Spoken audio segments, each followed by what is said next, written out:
नमस्कार विद्यार्थी मित्र हो.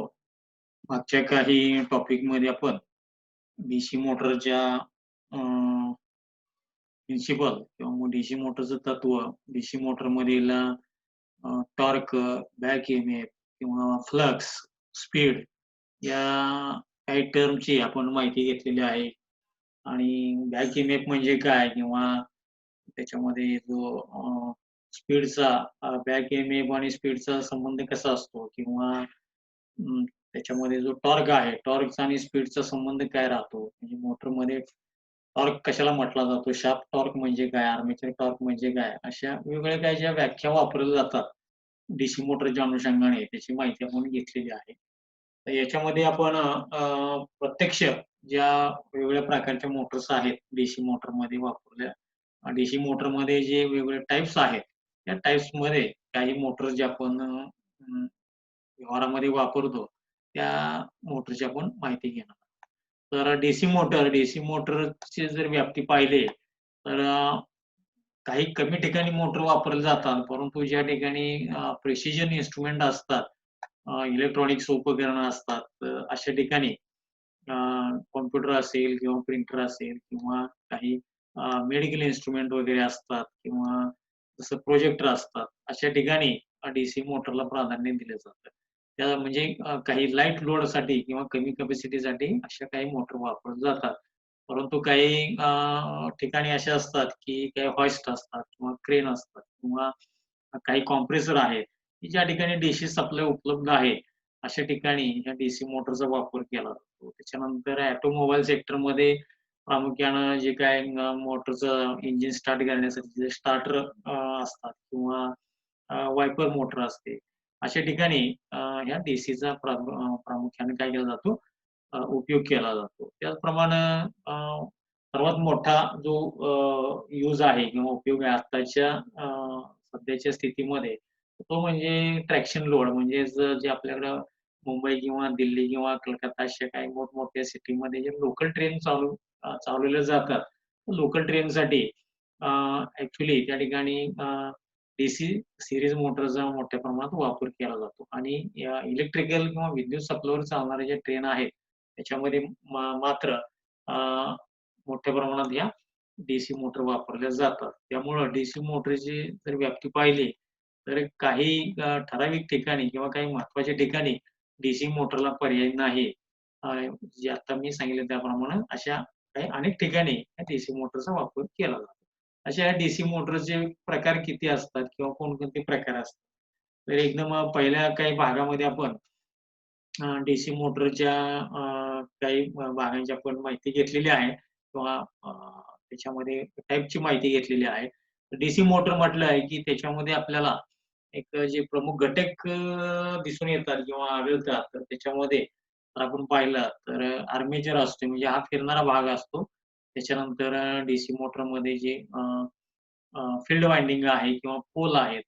पोल असणार आहेत, आर्मेचर असणार आहेत. आर्मेचरमध्ये कम्युटेटर असणार आहे, ब्रश असणार आहेत. त्याच्यानंतर फील्ड वाइंडिंगमध्ये कॉपरचं वाइंडिंग असेल किंवा फील्ड पोल असतील, पोल शो असेल.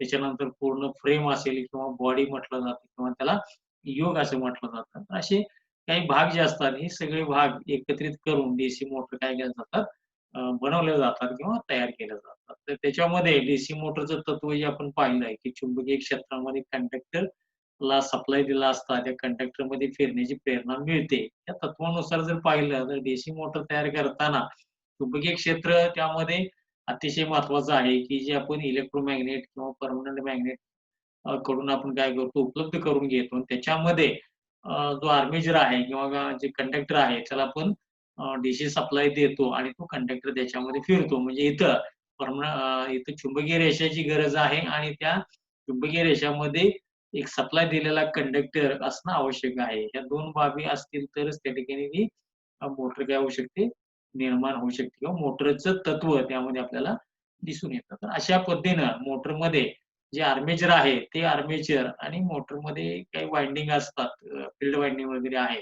त्यांच्यावरून मोटरचे काही प्रकार पडलेले आहेत. त्याचं एक वर्गवारी जर पाहिली, तर या ठिकाणी आपण बघू शकतो, की इथं डीसी मोटर जे आहे, डीसी मोटरमध्ये जर आपण पाहिलं, तर डीसी मोटर. आता एसी मोटर याच्यामध्ये आपण एसी मोटर पाहणार आहे. सप्लायवरून डीसी मोटरमध्ये जे प्रमुख वर्गीकरण किंवा क्लासिफिकेशन केलेलं आहे, तर त्याच्यामध्ये 3 आहेत. एक तर सेपरेटली एक्साइटेड डीसी मोटर, त्याच्यानंतर सेल्फ एक्साइटेड डीसी मोटर, त्याच्यानंतर परमनंट मॅग्नेट डीसी मोटर. आता त्याच्यामध्ये सेपरेटली एक्साइटेड म्हणजे काय? तर ज्या मोटरमध्ये चुंबकीय क्षेत्र जे आहे, म्हणजे जे पोलमधून वाहणारे चुंबकीय क्षेत्र आहे, हे बाहेरून एक्स्ट्रा सप्लाय देऊन काय केलं जातं, त्या पोलमध्ये जे फील्ड वाइंडिंग आहे, त्याला बाहेरचा डीसी सप्लाय देऊन त्याच्यामध्ये एक्सायटेशन केलं जातं. म्हणजे चुंबकीय क्षेत्राची निर्मिती केली जाते. अशा मोटरला सेपरेटली एक्साइटेड डीसी मोटर म्हटलं जातं. जसं आपण सेपरेटली एक्साइटेड जनरेटर पाहिला, तसंच या ठिकाणी डीसी सेपरेटली एक्साइटेड मोटर सुद्धा आहे. त्याच्यानंतर सेल्फ एक्साइटेड. सेल्फ एक्साइटेड म्हणजे ज्या मोटरमध्ये जे फील्ड वाइंडिंग आहे, ते फील्ड वाइंडिंगला त्याच्यामध्ये जे रेसिड्युअल मॅग्नेटिझम आहे, त्या रेसिड्युअल मॅग्नेटिझमच्या जोरावरती अ, त्या ठिकाणी जे मोटर किंवा जनरेटर फिरतात, तसं त्या ठिकाणी जे चुंबकीय क्षेत्र आहे, ते चुंबकीय क्षेत्र काय करतो आपण, जो आर्मेचर आहे, त्या आर्मेचरला जो सप्लाय देतोय, तोच सप्लाय आपण डीसी फील्डला देतो आणि त्या ठिकाणी हे एक्सायटेशन करतो आणि तोच आर्मेचर मधला डीसी सप्लाय आहे, तो फील्ड एक्सायटेशनसाठी अ, वापरला जातो. म्हणजे ज्या मोटरचा आर्मेचर फिरतोय त्याच आर्मेचर मधला, त्याच मोटर मधला ईएमएफ जो आहे किंवा तो जो सप्लाय आहे, तो काय केला जातो, फील्ड वाइंडिंगला पुरवला जातो आणि अशा पद्धतीनं इथं सेल्फ एक्सायटेशनच्या माध्यमातून सुद्धा डीसी मोटर फिरवले जातात. त्याच्यानंतर पर्मनंट मॅग्नेट. काही छोटे मोटर जे असतात, की त्याच्यामध्ये पर्मनंट मॅग्नेट वापरले जातात. म्हणजे तिथं न करता, फील्ड न वापरता किंवा वाइंडिंग न करता त्याच्यामध्ये छोट्या-छोट्या आकाराचे यू शेपचे किंवा यू मॅग्नेट असणारे काही पोल त्याच्यामध्ये वापरले जातात आणि त्या पोलच्या अ, जोरावरती म्हणजे परमनंट मॅग्नेटच्या जोरावरती डीसी मोटर काय केली जाते, फिरवली जाते. तर ह्या पद्धतीनं जर पहिल्या स्टेपमध्ये जर वर्गीकरण पाहिलं, तर हे या पद्धतीने. परंतु जर याचा विचार केला, तर सेपरेटली एक्सायटेशन ही आणि परमनंट मॅग्नेट असणाऱ्या मोटर या फार कमी आहेत किंवा वापरल्या जात नाही. नगण्य आहेत. त्या तुलनेनं सेल्फ एक्साइटेड असणाऱ्या ज्या मोटर आहेत, आता सेल्फ एक्साइटेड म्हणजे जसं self excited DC shunt generator आहे, डीसी कंपाऊंड जनरेटर आहे किंवा डीसी सीरीज जनरेटर आहे. अगदी सेम तेच मशीन या ठिकाणी आपण मोटर म्हणून काय करू शकतो, वापरू शकतो, की त्याच्यामध्ये आपण बाहेरून सप्लाय देणार आहे आणि इलेक्ट्रिकल पॉवर देऊन मेकॅनिकल पॉवर आपण घेणार आहे. तर त्याच्यामध्ये जर बघितलं तर सेल्फ एक्साइटेड मधले तर 3 प्रकार पाहिले. तर शंट एक्साइटेड, सीरीज एक्साइटेड आणि कंपाउंड एक्साइटेड. आता शंट एक्साइटेड म्हणजे ज्या मोटरमध्ये आर्मेचर आणि फील्ड वाइंडिंग एकमेकांना पॅरलल जोडलेलं असते, त्या मोटरला काय म्हटलं जातं? शंट मोटर म्हटलं जातं. त्याच्यानंतर सीरीज एक्साइटेड म्हणजे काय?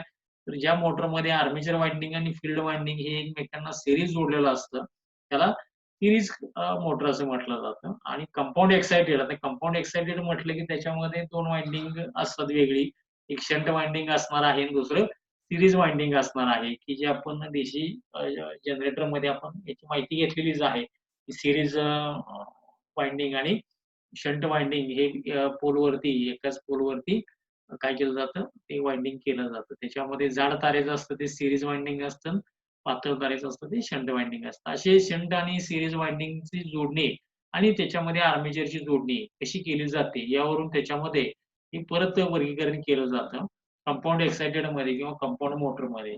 क्युम्युलेटिव्ह कंपाउंड मोटर आणि differential compound motor. Cumulative compound motor म्हणजे काय? डिफरेन्शियल कंपाउंड मोटर म्हणजे काय? याची आपण माहिती डिटेल घेणारच आहे. तरी पण क्युम्युलेटिव्ह कंपाउंड मोटर म्हणजे ज्या मोटरमध्ये सीरीज फील्ड आणि शंट फील्ड यांचं चुंबकीय क्षेत्र एकाच डायरेक्शनने वाहणारं असतं किंवा एकमेकांना मदत करणारं असतं, त्याला क्युम्युलेटिव्ह कंपाउंड म्हटलं जातं. डिफरेन्शियल कंपाउंड म्हणजे ज्या कंपाउंड मोटरमध्ये सीरीज फील्ड आणि शंट फील्ड हे यांचं एक एक्सायटेशन जे आहे ते एकमेकांना विरोध करणारं असतं. म्हणजे त्याच्यामध्ये जे चुंबकीय क्षेत्र आहे किंवा चुंबकीय रेषा आहे किंवा त्याच्यातून वाहणारा करंट आहे, हा एकमेकांना विरोध करणारा करंट असतो. त्याला म्हटलं जातं डिफरेन्शियल कंपाउंड मोटर. त्याच्यानंतर लाँग शंट आणि शॉर्ट शंट.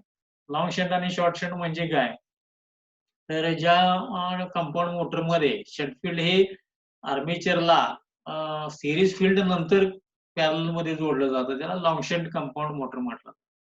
आणि शॉर्ट शंट म्हणजे काय, की ज्या कंपाउंड मोटरमध्ये जे शंट फील्ड आहे ते आर्मेचरच्या लगेचच पॅरललमध्ये काय केलं जातं, पॅरललमध्ये जोडलं जातं. त्याच्यानंतर सीरीज फील्ड सर्किटमध्ये कनेक्ट केलं जातं. त्याला म्हटलं जातं शॉर्ट शंट कंपाउंड मोटर. तर ह्यापैकी आजच्या आपण भागामध्ये जे टाइप्स आपण जे बघतोय त्याच्यामध्ये आपण सीरीज एक्साइटेड किंवा सीरीज मोटरची माहिती आपण घेणार आहोत. सीरीज मोटर म्हणजे काय किंवा त्याची रचना कशी असते, तिचे गुणधर्म कसे असतात, या मोटरच्या बाबतीत काही वैशिष्ट्य आहेत. ती मोटर कोणत्या पद्धतीने ती चालू करायची किंवा फिरवण्याची काही महत्त्वाचे जे काही नियम आहेत, त्या नियमानुसार ते आपल्याला मोटर चालू बंद करणं गरजेचं आहे. तर त्याच्यामध्ये आपण त्याची माहिती घेणार आहोत. त्याच्यामध्ये जर पाहिलं तर पहिला जो प्रकार आहे तो सीरीज मोटर. तर सीरीज मोटर म्हणजे काय? कोणत्या मोटरला सीरीज मोटर म्हटलं जातं? तर ज्या मोटरमध्ये आर्मेचर वाइंडिंग आणि फील्ड वाइंडिंग हे एकमेकांना काय केलेलं असते, पॅरललमध्ये जोडलेलं असते. त्या मोटरला सॉरी, ज्या मोटरमध्ये आर्मेचर वाइंडिंग आणि सीरीज वाइंडिंग एकमेकांना सीरीजमध्ये जोडलेलं असते, त्या मोटरला सीरीज मोटर असं म्हटलं जातं. या ठिकाणी आपण त्याचं एक कनेक्शन डायग्राम बघू शकतो. हा आर्मेचर आहे. त्याच्यानंतर आर्मेचर म्हटलं की तिथं कम्युटेटर आला, त्याच्यावरती हे ब्रश टेकवलेले आहेत. म्हणजे आर्मेचर काढताना या पद्धतीने आपण दाखवतो. त्याच्यानंतर ही सीरीज फील्ड आहे आणि हे दोन्ही जे आहेत, हे सप्लायला कशी आहेत, की आर्मेचर आणि सीरीज फील्ड किंवा फील्ड वाइंडिंग एकमेकांना सीरीजमध्ये जोडलेलं आहे. म्हणजेच सीरीज फील्डच्या पुढे आर्मेचर आहे आणि या पद्धतीने कनेक्शन केलेलं असतं. याला सीरीज मोटर असं म्हटलं जातं. तर सीरीज मोटरचं वैशिष्ट्य जर बघितलं म्हणजे एक त्याची रचना जर पाहिली, तर त्याच्यामध्ये आर्मेचर वाइंडिंग हे कॉपरच्या जाड तारेपासून बनवलेलं असते आणि त्याचा जो रेझिस्टन्स आहे तो सर्वसाधारण 1 ओहमच्या जवळपास असतो. काही मोटरमध्ये म्हणजे कमी एचपीच्या ज्या मोटर असतात अशा ठिकाणी तो 10 ओहम पर्यंत असू शकेल. परंतु सीरीज वाइंडिंग जी आहे, ती सीरीज वाइंडिंगचा रेझिस्टन्स जो आहे, तो अत्यंत कमी राहतो. म्हणजे 1 ओहम किंवा त्याच्यापेक्षा कमी राहतो आणि याच्यामध्ये वापरलेली जी तार आहे, ती कॉपरची जाड तार वापरलेली असते. तर हे जे एक रचना जर पाहिजे म्हटलं, तर डीसी सीरीज मोटरमध्ये फील्ड वाइंडिंग कसं असतं आणि आर्मेचर वाइंडिंग कसं असतं किंवा त्याच्या बाबतीत आपण हे सांगू शकतो, की आर्मेचर वाइंडिंग कॉपरच्या जाड तारेपासून बनवलेलं असतं आणि त्याचा रेझिस्टन्स अत्यंत कमी असतो. तसंच सीरीज वाइंडिंग जे आहे किंवा फील्ड वाइंडिंग जे आहे, ते सुद्धा कॉपरच्या जाड तारेपासून बनवलेलं असतं आणि त्याचाही रेझिस्टन्स अत्यंत कमी असतो. तो सर्वसाधारण 1 ओहमच्या पेक्षाही कमी असू शकतो. अशा पद्धतीने ही जोडणी काय केली जाते सीरीज मोटरमध्ये केली जाते. आता ही जोडणी जी आहे, जसं आपण सीरीज जनरेटर पाहिला, सेम सीरीज मोटर तीच आहे, म्हणजे तशीच आहे. कारण त्याच्यामध्ये फक्त आपण काय करणार आहे, सीरीज जनरेटरच्या ऐवजी इथं सीरीज मोटरला आपण सप्लाय देणार आहे आणि त्याच्यामधून आपण मेकॅनिकल पॉवर म्हणजे फिरणाऱ्या स्वरूपात मेकॅनिकल पॉवर बाहेर घेणार आहे. हाच फरक याच्यामध्ये असणार आहे. त्यामुळे एक मशीन हे एकच असणार आहे. त्याच्यानंतर तर आपण पाहिलं की इथं म्हटलेलं आहे म्हणजे डीसी सीरीज मोटर किंवा कोणतीही डीसी मोटर बघितली, तर त्याच्यामध्ये जो टर्मिनल बॉक्स आहे त्याच्यामध्ये जर सीरीज किंवा शंट मोटर असेल तर ते टर्मिनलमध्ये आपल्याला 4 टोकं दिसतात. त्या टोकाची जी नावं आहेत त्यामध्ये फील्ड आर्मेचर वाइंडिंगला A1, A2 असं नाव दिलं जातं आणि फील्ड वाइंडिंग जे आहे त्याला D1 आणि D2 असं नाव दिलं जातं. काही ठिकाणी तुम्हाला S1 आणि S2 असं सीरीजला दिलेलं नाव बघण्यात येईल किंवा SE1, SE2 असं पण दिलेलं असते. परंतु आत्ताच्या स्टँडर्ड जो नियम आहे किंवा BIS प्रमाणे डीसी मोटरचे जे वाइंडिंग आहे, फील्ड वाइंडिंग, आर्मेचर वाइंडिंग त्याला ही नावं दिली जातात. ती A1, A2 हे आर्मेचरसाठी आणि सीरीज वाइंडिंग असेल तर D1, D2 असं नाव दिलं जातं. तर ह्या टर्मिनल बॉक्समध्ये 4 टोकं असतील आणि त्या 4 टोकामध्ये आपल्याला सीरीज कनेक्शन करावं. A DC series motor has a very high starting torque. आता एक बेसिक जर गुणधर्म पाहिला तर डीसी सीरीज मोटरचा जो स्टार्टिंग टॉर्क आहे तो अतिशय उच्च प्रतीचा असतो आणि in some motors it may be as high as 5 times the full load torque. हे काही मोटरमध्ये हाच जो स्टार्टिंग टॉर्क आहे तो त्याच्या रनिंग किंवा फुल लोड टॉर्क जो आहे त्याच्या जवळपास 5 पट असतो. The speed of DC series motor also varies with the load. आणि डीसी सिरीज मोटरचं जे स्पीड आहे ते लोडनुसार काय होतं बदलतं किंवा कमी जास्त होतं. लोड अतिशय जास्त झाला तर स्पीड कमी कमी होत जातं. लोड कमी कमी जर करत गेलो तर स्पीड वाढत जातं. आता हे गुणधर्म आपण बघणारच आहे. त्याच्यामध्ये जर डायग्राम काढायचा म्हटला किंवा कनेक्शन दाखवायचं म्हटलं सीरीज मोटरचं, तर ह्या पद्धतीने आपण कनेक्शन दाखवू शकतो. आणि फील्ड वाइंडिंगला नाव देताना D1 D2 आणि आर्मेचरला नाव देताना A1 A2 याप्रमाणे आपण नावं देऊ शकतो.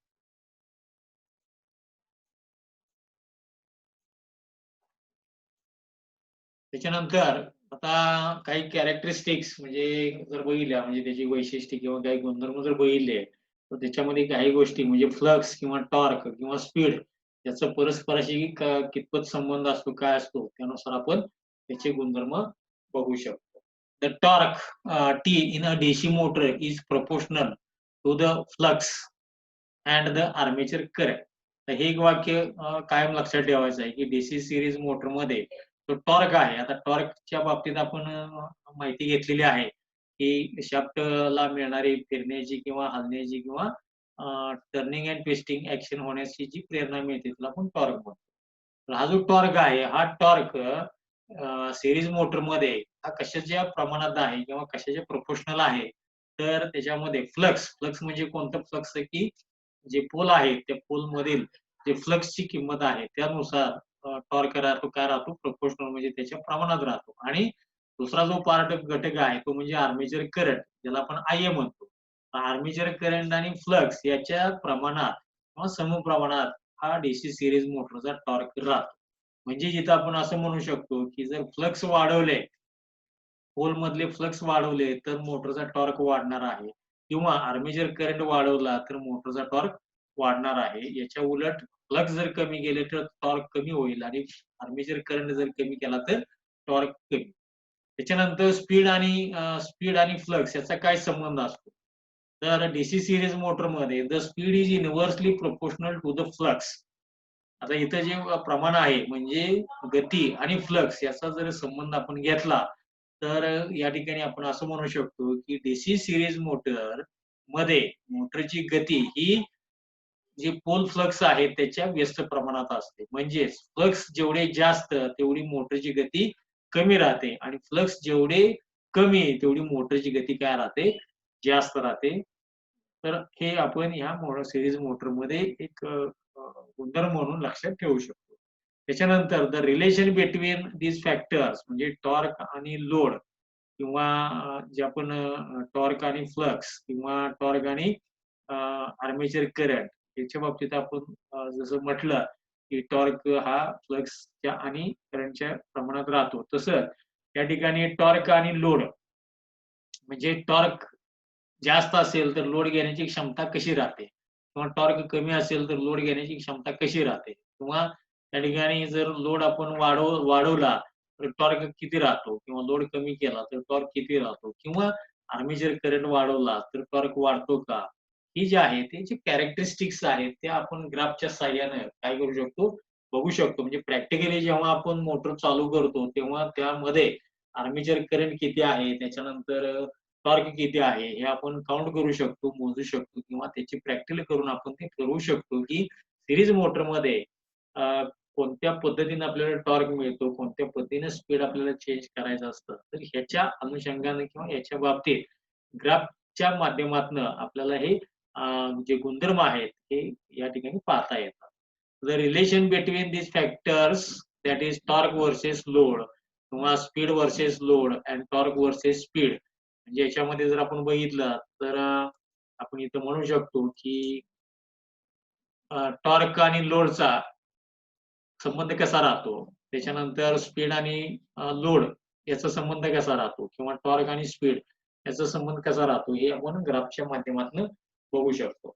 Thus, a study of these characteristics enables us to understand the behavior of motors under different conditions. आणि यावरूनच आपल्याला काय की डीसी सीरीज मोटरचे गुणधर्म बऱ्यापैकी समजू शकतात किंवा लक्षात येऊ शकतात, की जेव्हा आपण प्रॅक्टिकली बघतो, तेव्हा त्याच्यामध्ये स्पीड का वाढलेला आहे? का स्पीड का कमी झालं? म्हणजे कसं कमी करायचं? स्पीड कसं वाढवायचं? टॉर्क कसा वाढवायचा? टॉर्क कसा कमी करायचा? ह्यानुसार लोड किती ठेवायचा? तर हे जे आहे हे आपण काही कॅल्क्युलेशन्स किंवा प्रॅक्टिकलचा वापर करून डीसी मोटरच्या या गुणधर्म काय करू शकतो? पडताळू शकतो. आता याच्यामध्ये torque load characteristics of the DC series motor म्हणजे पहिला जो आपण जो गुणधर्म मोटरचा पाहणार आहे सीरीज मोटरचा तो म्हणजे टॉर्क आणि लोड याचा जो गुणधर्म आहे तो. याच्यामध्ये काय म्हटलेलं आहे, की at low or light load the torque is low due to the low armature current and low field flux. याच्यामध्ये आपण असं म्हणू शकतो, की डीसी सीरीज मोटरची जी आपण कनेक्शन बघितली, की त्या कनेक्शनमध्ये आपण हे बघितलेलं आहे इथं, की सीरीज मोटरमध्ये आर्मेचर वाइंडिंग आणि फील्ड वाइंडिंग सीरीजमध्ये असल्यामुळं, जेव्हा आपण या मोटरवरती जो लोड जर जोडला असेल, तर त्या लोडनुसार समजा लोड कमी असेल, म्हणजे लोड जर अत्यंत कमी असेल, तर आर्मेचर करंट सुद्धा कमी राहतो आणि आर्मेचर करंट कमी राहिल्यामुळं आर्मेचरच्या सीरीजमध्ये फील्ड वाइंडिंग आहे, त्याचा सुद्धा करंट कमीच राहणार आहे. कारण सीरीज सर्किटमध्ये करंट हा फील्ड वाइंडिंगमध्ये आणि आर्मेचर वाइंडिंगमध्ये सेमच असणार आहे.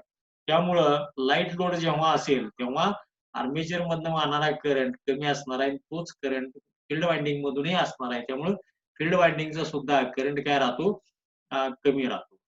तर त्याप्रमाणे at low or on light load, the torque is low due to the low armature current and low field flux. आता फील्ड फ्लक्स का कमी फ्लक्स कमी झाला, तर आपल्याला माहित आहे, की फ्लक्सची निर्मिती जी आहे, ती करंटच्या कॅपॅसिटीवर अवलंबून असते. जेवढा करंट जास्त, तेवढं त्या ठिकाणी फ्लक्स जास्त राहतं. जेवढा करंट कमी, तेवढं फ्लक्स कमी. तर सीरीज वाइंडिंगमध्ये करंटच जर कमी असेल, कारण लोड कमी आहे म्हणून सीरीज वाइंडिंगचा करंट कमी आहे आणि सीरीज वाइंडिंगचा करंट कमी असल्यामुळं त्या वाइंडिंग भोवती मिळणारं जे फ्लक्स आहे ते सुद्धा काय राहतं, कमी राहतं. म्हणजे हे आपण एक वाक्य त्या ठिकाणी असं सांगू शकतो, की लाईट लोड असेल किंवा कमी लोड असेल तर टॉर्क काय राहतो द टॉर्क इज लो म्हणजे टॉर्क सुद्धा काय राहतो, कमी राहतो. तर त्याचं जे एक महत्वाचं कारण आहे, की आर्मेचरचा करंट कमी आहे आणि सीरीज फील्डचा करंट कमी असून फ्लक्स कमी आहे म्हणून टॉर्क कमी आहे. आता त्याच्यानंतर but as the load increases म्हणजे लोड आपण आता वाढवत गेलो, तर द टॉर्क अल्सो इन्क्रीजेस म्हणजे त्यावेळी काय होतो टॉर्क वाढत जाणार आहे. सरळ आहे, जे अगदी स्पष्टपणे आपण सांगू शकतो, की आता लोड वाढवला, म्हणजे त्याच्यावरती जो मेकॅनिकल लोड आपण जो दिलेला आहे, तो जर आपण वाढवत गेलो, तर त्या लोडचा जो लोड वाढल्यामुळं आर्मेचरचा करंट वाढेल आणि आर्मेचरचा करंट वाढल्यामुळं तोच करंट फील्ड वाइंडिंग मधूनही वाहणार आहे. त्यामुळं आर्मेचरचा करंट वाढला, की फील्ड वाइंडिंगचा करंट सुद्धा वाढलेला असेल. फील्ड वाइंडिंगचा करंट वाढला, की फ्लक्स सुद्धा वाढलेला असणार आहे. त्यामुळे या ठिकाणी आपण काय म्हणू शकतो, की जसं आपण लोड त्या ठिकाणी वाढवत जाणार आहे. लोड जसा आपण वाढवत जाऊ, त्या ठिकाणी जर आपण पाहिलं, तर करंट सुद्धा वाढत जाणार आहे. आर्मेचर करंट वाढणार आहे आणि फील्डचं सुद्धा काय होणार आहे, एक्सायटेशन वाढणार आहे किंवा फ्लक्स सुद्धा वाढणार आहे. पण याच्यामध्ये जेव्हा हा जो आर्मेचर करंट किंवा फ्लक्स वाढतंय आणि आर्मेचर करंट वाढतोय, हे जे पहिल्या काही ठराविक क्षणापर्यंत या ठिकाणी जो टॉर्क आहे तो एकदम स्क्वेअरच्या प्रमाणात जातो. आता स्क्वेअरच्या प्रमाणात म्हणजे काय? तर या ठिकाणी जर बघितलं आपण, तर आर्मेचर करंट या ठिकाणी इथं दाखवलंय torque is directly proportional to armature current आणि फ्लक्स सीरीज फ्लक्स म्हणजे सीरीज वाइंडिंग मधनं जे फ्लक्स जातंय, त्या फ्लक्सची व्हॅल्यू. तर आणि फ्लक्स म्हणजे तरी काय? तर फ्लक्स म्हणजे सीरीज वाइंडिंग मधलं फ्लक्स जे आहे ते कशावर प्रोपोर्शनल आहे? तर is proportional to ISC. ISC म्हणजे कोणता? तर जो आपला सीरीज फील्ड आहे त्याच्यामधून वाहणारा जो करंट आहे, त्याच्यावरती फ्लक्स वाढतं. मगाशी सांगितल्याप्रमाणे, की सीरीज फील्ड मधला करंट वाढला, की साहजिकच करंट वाढल्यामुळं सीरीज फील्डचं काय होणार फ्लक्स सुद्धा वाढणार आहे. आता हे काही सुरुवातीच्या क्षणी काय होतं हे वाढत जातं. ह्यासाठी आपण थोडंसं कॅरेक्टरिस्टिक्स जर इथं बघायचे म्हटलं, तर इथं आपण त्याच्या अनुषंगाने बघू शकतो. तर सुरुवातीला काही क्षण, काही वेळापर्यंत काय होतं, की टॉर्क जो आहे, तो आर्मेचर करंट आणि फ्लक्स म्हणजे torque is proportional to armature current and flux म्हणजे इथे दोघांचं प्रोडक्शन असते. फ्लक्स गुणिले आर्मेचर करंट जर विचार केला, आर्मेचर करंट जेवढा आहे तेवढाच फील्ड वाइंडिंगचा करंट आहे. त्यामुळं त्या ठिकाणी दोन्ही करंटची काय केला जातो सेम असल्यामुळं त्यांचा गुणाकार केला म्हणजे तो वर्ग होतो. म्हणूनच या ठिकाणी असं म्हटलं जातं, की अ, सुरुवातीला जेव्हा आपण मोटरवरती लोड वाढवत जातो किंवा लोड देत जातो, load increases, the torque also increases proportionate to the square of the armature current up to the point P. आता पॉइंट P म्हणजे ग्राफमध्ये आपण तो बघणार आहे. म्हणजेच या ठिकाणी काय होतंय, की आर्मेचर करंट आणि सीरीज फील्डचा करंट हे दोन्ही सेम असल्यामुळं दोघांचा गुणाकार जर केला, तर त्या ठिकाणी म्हणजे वर्ग होतो. कारण आर्मेचरचा करंट समजा 10 अँपिअर असेल आणि तोच करंट फील्ड वाइंडिंगचा सुद्धा असणार आहे. म्हणजे 10 गुणिले 10 चा अर्थ काय, की 10चा वर्ग. म्हणजे या ठिकाणी जो टॉर्क आहे सुरुवातीला तो आर्मेचर करंटच्या वर्गाच्या प्रमाणात वाहतो. कारण प्रत्यक्ष आपण आर्मेचरचा करंट मोजतो आणि त्या मोजलेल्या करंटचा वर्ग केला तर आपल्याला तिथं काय मिळतो? टॉर्क मिळतो. पण हा कधीपर्यंत असतो? तर जेव्हा पोल जे आहे ते मॅच्युरेट होतात किंवा सॅच्युरेट होत सॅच्युरेशन त्याचं जे आहे ते काय होतं, की त्या पोलला एक कॅपॅसिटी आहे, की त्याच्यामध्ये चुंबकीय रेषा किती वाहण्याची कॅपॅसिटी आहे. तर त्याच्यामध्ये समजा 20 अँपिअर करंट झाला, तर 20 अँपिअरमध्ये ते पोल काय होतात, सॅच्युरेट होतात. म्हणजे त्याच्यामधलं चुंबकीय क्षेत्र त्याच्यापुढे वाढत नाही. हे आपण जनरेटरमध्ये पण पाहिलेलं आहे, की चुंबकीय क्षेत्र किंवा चुंबकीय स्ट्रेंथ जी आहे किंवा मॅग्नेटिक स्ट्रेंथ पोल जी आहे, ती जी वेबरमध्ये आहे, ती जेवढी आहे त्याच्यामध्ये आपण करंट वाढवत गेलो तर ती वाढत जाते. पण एका स्टेजला काय होतं, की परत करंट कितीही जरी वाढवला तरी चुंबकीय फ्लक्स जे आहे ते वाढत नाही. कारण त्यावेळी ते सॅच्युरेट झालेले असतात. तसं या ठिकाणी सीरीज वाइंडिंगमध्ये जो पोल आहे, पोलमधनं जरी लोड आपण वाढवत गेलो आणि आर्मेचरचा करंट वाढत गेला किंवा फील्ड वाइंडिंगचा जरी करंट वाढत गेला, तर एका टप्प्याला काय होतं, की सीरीज वाइंडिंगचा करंट जरी जास्त झाला असला, तरी फ्लक्स मात्र काय राहतात, मर्यादित राहतात. त्याच्यापुढे फ्लक्स वाढत नाहीत आणि फ्लक्स वाढत नसल्यामुळं त्यावेळी जो टॉर्क आपल्याला मिळतो, तो फक्त आर्मेचर करंटच्या प्रमाणात मिळतो. त्यावेळी मात्र आपल्याला सीरीज वाइंडिंगच्या फ्लक्स वाढत नसल्यामुळं तो वर्ग करण्याची गरज नसते. तर तेच या ठिकाणी ह्या सीरीज मोटरमध्ये एक महत्त्वाचं जे वैशिष्ट्य आहे, ते इथं लक्षात ठेवायचं आहे. तर त्या ठिकाणी इथं सांगितलेलं आहे, की जेव्हा आपला जो एकदा का फील्ड वाइंडिंग सॅच्युरेट झालं किंवा एकदा का फील्ड वाइंडिंग मधले चुंबकीय क्षेत्र वाढण्याचं बंद झालं, की टॉर्क जो आहे तो फक्त आर्मेचर करंटच्या प्रमाणात वाढत जातो.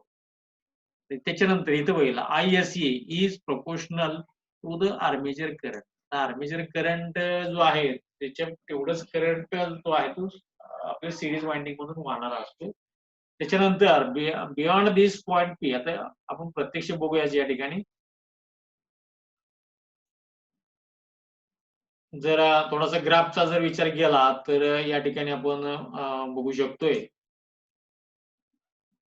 लोड करंट जो आहे, म्हणजे प्रत्यक्ष आर्मेचरमधनं वाहणारा जो करंट आहे, तोच आपला लोड करंट असणार आहे किंवा आर्मेचर आणि सीरीज फील्ड हे दोन्ही सीरीजमध्ये असल्यामुळं त्याच्यामधनं वाहणारा जो करंट आहे, तो करंट आपण एक्स अक्षावरती घेतला, याला पण आय-एल म्हटलं जातं किंवा लोड करंट. त्याच्यानंतर वाय अक्षावरती आपण टॉर्क घेतला. म्हणजे टॉर्कची व्हॅल्यू आपण जर घेतली, हा 0 ओरिजिनल आहे. तर याच्यामध्ये जो टॉर्क आहे, तो टॉर्क काय होतो, की या ठिकाणी सुरुवातीला हा आर्मेचर करंटच्या वर्गाच्या प्रमाणात वाढत जातो. म्हणजे त्यावेळी फील्ड हे काय सॅच्युरेट झालेलं नसतं. म्हणजे जोपर्यंत फील्ड सॅच्युरेट होत नाही, तोपर्यंत जो टॉर्क आहे तो आर्मेचर करंटच्या वर्गाच्या प्रमाणात किंवा समप्रमाणात वाढतो. आता हा जो पी पॉइंट आहे, पी पॉइंट म्हणजे इथं दाखवलेला. इथपर्यंत काय होतं म्हणजे पहिल्या स्टेजमध्ये तर इथं फील्ड वाइंडिंग हे सॅच्युरेट झालेलं नसतं. त्यामुळं फील्ड वाइंडिंग मधला जे फ्लक्स आहे, फील्ड वाइंडिंगचा जो करंट आहे, तो करंट आणि आर्मेचरचा जो करंट आहे, त्या दोघांचा सेम असल्यामुळं त्याचा वर्ग केला जातो. त्यामुळं सुरुवातीला जो टॉर्क आहे तो आर्मेचर करंटच्या वर्गाच्या प्रमाणात मिळतो. म्हणजे हा अतिउच्च असतो किंवा व्हेरी हाय स्टार्टिंग टॉर्क याला म्हटलं जातं. आणि एकदा का पोल सॅच्युरेट झाले, की पुढे जरी लोड वाढवला किंवा आर्मेचरचा करंट जरी वाढला, तरी मात्र जो टॉर्क आहे तो मग पुढं एका कॉन्स्टंट पद्धतीने राहतो. इथं आपण बघू शकतो की पीक पॉइंट पर्यंत जो कर्व आहे तो कसा राहतो आय स्क्वेअर आर च्या प्रमाणात वाढत जातो. टॉर्क हा आय स्क्वेअर प्रमाणे काय होतो वाढत जातो. म्हणजे आर्मेचर करंटच्या वर्गाच्या प्रमाणात तो वाढत जातो. त्याच्यानंतर मात्र जरी आर्मेचर करंट वाढवला किंवा लोड वाढवला तरी जो टॉर्क आहे तो मात्र मग एका सरळ रेषेत किंवा युनिफॉर्मली त्याच्यामध्ये वाढ होत जाते. कारण त्यावेळी फील्ड काय झालेले असतात सॅच्युरेट झालेले असतात. तर हा जो कर्व आहे, ह्या कर्वलाच काय म्हटलं जातं टॉर्क आणि लोड कर्व म्हटलं जातं. म्हणजे लोड करंट आणि टॉर्क याचा जर आपण जर ग्राफ पाहिला तर ग्राफ या पद्धतीनं काय केला जातो दाखवला जातो किंवा या पद्धतीने तयार होतो. हे इथे आपण स्पष्ट बघू शकतो, की सुरुवातीला जो टॉर्क आहे म्हणजे हा पी पॉइंट दिलेला आहे. हा पी पॉइंट लक्षात घ्या. हा फक्त सॅच्युरेशन पर्यंत वाढवलेला पी पॉइंट आहे. बरोबर? जेव्हा पोल सॅच्युरेट होतात त्याच्या अगोदर सॅच्युरेशनच्या अगोदरपर्यंत जो टॉर्क आहे तो आर्मेचर करंटच्या वर्गाच्या प्रमाणात असतो आणि एकदा का पोल सॅच्युरेट झाले, की पुढं जो करंट वाढणार आहे, आर्मेचरचा करंट आहे, त्या प्रमाणातच फक्त काय होतो टॉर्क वाढत जातो. तो एका स्ट्रेट म्हणजे असं अशी वाढत जाणारी जी रेषा आहे त्या प्रमाणात सरळ दाखवतो. ठीक आहे. इथं त्याच्या बाबतीत आपली 2 वाक्य जी आहेत, ते आपण इथं बघू शकतो, की जे वाक्य आहे त्याच्यामध्ये आपण इथं जर पाहिलं तर पहिलं वाक्य काय आहे, की torque is proportional to armature current. दुसरं वाक्य काय? Torque is proportional to field flux. आणि ह्या दोघांच्याच तत्वानुसार किंवा दोघांच्या ह्या अ, विचार करता या ठिकाणी टॉर्क कसा असतो सीरीज मोटरचा इथे स्पष्ट आपल्याला दिसू शकते आणि हे प्रॅक्टिकली सुद्धा आपण सिद्ध करू शकतो, की टॉर्क सुरुवातीला उच्च प्रतीचा का राहतो? तर त्यावेळी आर्मेचर करंट आणि फील्डचा जो करंट आहे, या दोघांचा गुणाकार म्हणजे त्या ठिकाणी टॉर्क असतो आणि तो वाढत जातो. म्हणजे फ्लक्स पण वाढत जातात आणि आर्मेचरचा करंट सुद्धा वाढत जातो आणि त्यामुळे टॉर्क सुद्धा त्यावेळेस काय असतो जास्त असतो. ठीक आहे. या पद्धतीनं आपण या ठिकाणी बघू शकतो. तर हेच जे आपला दुसरा मुद्दा जो आहे, की बियॉन्ड धिस पॉइंट पी म्हणजे आता जो आपण ग्राफमध्ये बघितला, हा जो पी पॉइंट आहे, ते पी पॉइंटमध्ये तिथपर्यंत काय होतंय, की the curve becomes a straight line and indicate the torque is proportional to armature current own. म्हणजे जेव्हा पी पॉइंटच्या पलीकडे जेव्हा कर्व आपण जो बघितला, म्हणजे ग्राफ बघितला, तो कसा आहे एकदम सरळ रेषेमध्ये जातो. कारण का त्यावेळी फील्ड मॅच्युरेट झालेलं असल्यामुळं फक्त आर्मेचरच्या करंटच्या प्रमाणात टॉर्क काय होतो वाढत जातो. ठीक आहे. त्याच्यानंतर आपल्याला असं म्हणता येईल, की this curve shows that the torque is low at light load. म्हणजे याच्यावरून आपण असं म्हणू शकतो, की टॉर्क कमी असतो. कधी लोड कमी असेल तर टॉर्क कमी राहतो आणि इन्क्रीजेस ॲट हेवी लोड. आणि जर लोड वाढत गेला तर त्याच्यामध्ये तो काय राहतो हेवी राहतो किंवा जास्त राहतो. आणि दुसऱ्या याच्या बाबतीत आपण काय म्हणू शकतो, की the starting current of DC series motor is about 1.5 times the full load current. DC मोटरचा जो स्टार्टिंग करंट आहे तो लोड करंटच्या जवळपास दीड पट असतो and the torque is about 2.25 times. आता जो टॉर्क आहे तो टॉर्क मात्र किती पट राहतो? लोड लोडचा टॉर्क आहे त्याच्या तुलनेत स्टार्टिंगचा टॉर्क जो आहे तो जवळपास 2.25 टाइम्स म्हणजे जो दीड पट जो करंट आहे ते दीड पट करंटच्या परत दीड पट केला तर म्हणजे दीड गुणिले दीड जर केला तर 2.25 टाइम्स हा त्या ठिकाणी काय राहतो टॉर्क राहतो. बरोबर आहे. ह्या पद्धतीनं आपण ह्या सिरीज मोटरमध्ये ही माहिती सांगू शकतो. आणि त्याच्या अनुषंगाने आपण त्याचा कर्व पण पाहिलेला आहे. ग्राफ पण पाहिलेला आहे. इथं आपल्याला ग्राफ दिसलेला आहे. ग्राफमध्ये आपण ते सिद्ध केलं.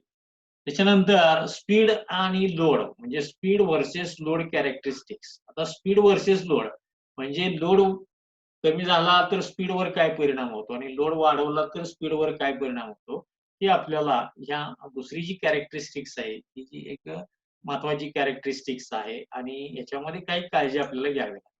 इथं बघितलं तर when the load is small, the speed is high. या डीसी सीरीज मोटरच्या बाबतीत हे महत्वाचा मुद्दा आहे, की when the load is small म्हणजे लोड हा स्मॉल असतो, द स्पीड इज हाय आणि स्पीड काय असतं हाय असतं. म्हणजे लोड कमी असेल तर मोटरचं स्पीड जास्त असते. And as the load increases the speed decreases. आणि जर आपण लोड वाढवत गेलो किंवा लोड वाढवतो, तेव्हा स्पीड काय होतं? कमी होतं. म्हणजे सीरीज मोटरमध्ये स्पीड कमी, लोड कमी असेल तर स्पीड जास्त राहतं आणि लोड जास्त झाला तर स्पीड कमी राहतं. आता याच्यामध्ये जो कर्व आहे, कर्व जर आपण पाहिला तर त्या कर्वच्या ह्याच्यामध्ये जर पाहिला आपण तर इथं एक्स अक्षावरती आणि वाय अक्षावरती, इथे एक्स अक्षावरती आपण लोड करंट घेतलेला आहे, म्हणजे लोड घेतलेला आहे. आता लोड कमी असेल तर लोड करंट कमी राहतो. लोड वाढवला की लोड करंट वाढतो. म्हणून इथं लोड कशात आपण कॅल्क्युलेट केलेला आहे? करंटमध्ये दाखवलेला आहे. लोड करंट जो आहे तो एक्स अक्षावरती आहे आणि वाय अक्षावरती स्पीड दाखवलेला आहे. तर स्पीड आणि करंट जर याचा विचार केला, तर या ठिकाणी आपण असं म्हणू शकतो की स्पीड हे कसं बदलतं? तर लोड कमी असेल तर स्पीड काय राहतं? जास्त राहतं आणि लोड कमी झाला तर लोड वाढला तर स्पीड काय राहतो? कमी राहतो. तर इथं आपण बघू शकतो उदाहरणार्थ समजा सुरुवातीला लोड कमी आहे. लोड कमी आहे म्हणजे साहजिकच त्या ठिकाणी जो करंट आहे आर्मेचरचा तो सुद्धा कमी आहे. म्हणजे समजा इथला करंट समजा 1 अँपिअर असेल, बरोबर आहे? आणि 1 अँपिअर असताना म्हणजे लोड कमी असताना स्पीड मात्र काय असणार आहे? हायेस्ट असणार आहे. ते त्या मोटरचं ते हायेस्ट स्पीड तिथं मिळू शकतं. म्हणजे इथं समजा 3000 आर-पी-एम असेल, तर इथं आपल्याला 3000 आर-पी-एम मिळू शकते. म्हणजे स्पीड जास्त असते. जसं आपण समजा ह्या स्टेपला आलो, तर इथे काय झालं, की समजा लोड करंट हा समजा अ, 2 अँपिअर झाला. तर 2 अँपिअर झाल्यामुळं करंट वाढला म्हणजे लोड वाढला म्हणजे करंट वाढला. करंट वाढल्यामुळं स्पीड जी आहे ती काय झालं, कमी झालं. स्पीड कमी झालं म्हणजे इथे काय झालं समजा 1500 आर-पी-एम झालं. अशा पद्धतीनं स्पीड काय होणार आहे इथं कमी होणार आहे. त्याच्यानंतर आणखी लोड आपण वाढवला. समजा ह्या टप्प्यामध्ये आलो. इथं समजा ती काय केला 3 अँपिअर करंट झाला. म्हणजे लोड वाढला, करंट वाढला. लोड वाढल्यामुळं करंट वाढला आणि करंट वाढल्यामुळं या ठिकाणी स्पीड जी आहे ती कमी झालं. इथं स्पीड किती झालं तर समजा 750 किंवा 700 स्पीड झालं. त्याच्यानंतर आणखी लोड आपण वाढवला म्हणजे आणखी करंट जर वाढला समजा इथं 6 अँपिअर करंट झाला. बरोबर? 6 अँपिअर करंट झाला तर या ठिकाणी आणखी स्पीड आहे ती मोटरचं कमी होईल. असं जर आपण करत गेलो, असं लोड जर वाढवत गेलो, तर एक स्टेप अशी येते की मोटर ओव्हरलोड होते आणि फिरण्याची थांबते. पण याच्यामध्ये जे आपण जे रेटेड स्पीड आहे किंवा रेटेड लोड आहे, तो लोड आपण त्या मोटरवरती देत असतो. अशा पद्धतीनं हा जो कर्व्ह आहे, तो कर्व्ह कसा आहे, की लोडच्या प्रमाणात हा कर्व्ह काय होतो खाली-खाली येत जातो. म्हणजे लोड कमी, स्पीड जास्त. लोड वाढत गेलो, की स्पीड काय होतं कमी-कमी होत जातं. आणि हा जो गुणधर्म आहे, या गुणधर्माचा जर विचार केला, तर या ठिकाणी जर लोड काहीच नसेल, म्हणजे लोड जर 0 असेल, या ठिकाणी लोड जर 0 असेल, तर गती जी आहे, ती अशी इतकी भयानक असेल, की त्या ठिकाणी ती मोटर काय होईल, इतक्या फुल स्पीडने किंवा हाय स्पीडने फिरेल, की त्याच्यामधले जे पार्ट्स आहेत, बेरिंग असेल, ब्रशेस असतील, आर्मेचर असतील, त्याच्यामधले पार्ट्स भयानक याच्यामुळे खराब होऊ शकतात, डॅमेज होऊ शकतात. व्हायब्रेशन मोटरमध्ये खूप मोठं व्हायब्रेशन होईल. जे जर लूज वाइंडिंग त्याच्यामध्ये लूज फिटिंग जर असेल, तर मोटर काय होते, पूर्णपणे म्हणजे फुटण्याची शक्यता जास्त असते. मग असं होऊ नये म्हणून मोटर ही नो लोडवरती कधीही चालू केली जाते. सीरीज मोटरच्या बाबतीत हे वाक्य मात्र कायम लक्षात ठेवायचं आहे, की DC series motor without load किंवा नो लोडवरती कधीही चालू करू नये. कारण का? तर या मोटरचा जो गुणधर्म आहे स्पीड आणि लोडचा, तर तो गुणधर्म काय सांगतो, की जेव्हा स्पीड, लोड हा 0 असतो किंवा मोटर विथआऊट लोड असते, तेव्हा फ्लक्स जे आहे किंवा लोड करंट आहे तो अत्यंत कमी असतो. त्यामुळं किंवा नसणारच आहे. लोडच नाही म्हटल्यावर करंट नाही. पण जे सॅच्युरेशन जे सुरुवातीला जी मोटरमध्ये जे सेल्फ एक्साइटेडमध्ये जे फ्लक्स आहे, ज्याला आपण काय म्हणतो की त्याला रेसिड्युअल मॅग्नेटिझम म्हणतो. त्याच्यामध्ये फार अत्यंत कमी फ्लक्स असतील. त्या फ्लक्सवरती मोटर इतकी भयानक गतीनं फिरते, की त्यावेळी ती मोटर डॅमेज होऊ शकते आणि अपघात होऊ शकतो. धोका निर्माण होऊ शकतो. म्हणून series motor, DC series motor कधीही लोडशिवाय चालू करू नये. आणि लोड जो आहे तो कधीही स्लिप होता कामा नये. त्या मोटरवरचा लोड कोणत्याही कंडिशनमध्ये तो ओपन होता कामा नये किंवा बाजूला जाता कामा नये. लोडवरती तो कनेक्ट कनेक्ट असणं आवश्यक आहे. मग तो लोड कसा द्यायचा असतो किंवा काय? तर त्याच्या बाबतीत काही काही महत्त्वाचे जे मुद्दे आहेत ते लक्षात ठेवणं गरजेचं आहे. आता इथं सांगितलेलंच आहे बघा, की low load current it can be infer that the speed attains a dangerous value म्हणजे जे स्पीड आहे ते अतिशय खूप किंवा खतरनाक स्पीडला मोटर काय करते फिरू लागते. Therefore the DC series motors are seldom used without load. म्हणजे कमी विथआऊट लोडवरती ह्या मोटर कधीच चालू केल्या जात नाही. तर क्वचित प्रसंगी अतिशय कमी कॅपॅसिटीच्या ज्या मोटर असतात, त्या मोटरच्या बाबतीत थोडासा लोड नसला तरी काय इफेक्ट होत नाही. पण ज्या मोठ्या मोटर्स असतात, त्या मोठ्या मोटरमध्ये मात्र हा जो भयानक स्वरूपाचा त्या ठिकाणी अपघात घडू शकतो. Care should be taken while using belt drive, where the load can be off if the belt breaks or split out. याच्यामध्ये आपण एक प्रॅक्टिकली करताना मोटरवरती लोड देताना आपण जनरली काय करतो, की बेल्टच्या सहाय्याने लोड देतो किंवा तर तो पूर्णपणे जो बेल्ट आहे, तो कोणत्याही परिस्थितीमध्ये स्लिप होता कामा नये, असं असणं आवश्यक आहे. म्हणजे शक्यतो बेल्ट लोड द्यायचाच नाही. तिथं एकतर काय करायचं चेन लोड द्यायचा किंवा गिअर वापरायचे. म्हणजे इथं सांगितलेलं आहे, की जनरली डीसी सीरीज मोटरवरती जर आपल्याला लोड द्यायचा असेल, तर काय करायचं गिअर्स वापरायचे किंवा जी चेन असतात, जसं आपण बघितलं मोटरसायकलला किंवा आपल्या म्हणजे सायकलला वगैरे चेन असतात. अशा पद्धतीनं चेन लोड द्यायचा असतो किंवा गिअरचा लोड त्याच्यावरती कनेक्ट करायचा असतो. म्हणजे लोड हा कायम त्या मोटरवरती कनेक्ट राहतो आणि तो कधीही स्लिप होत नाही.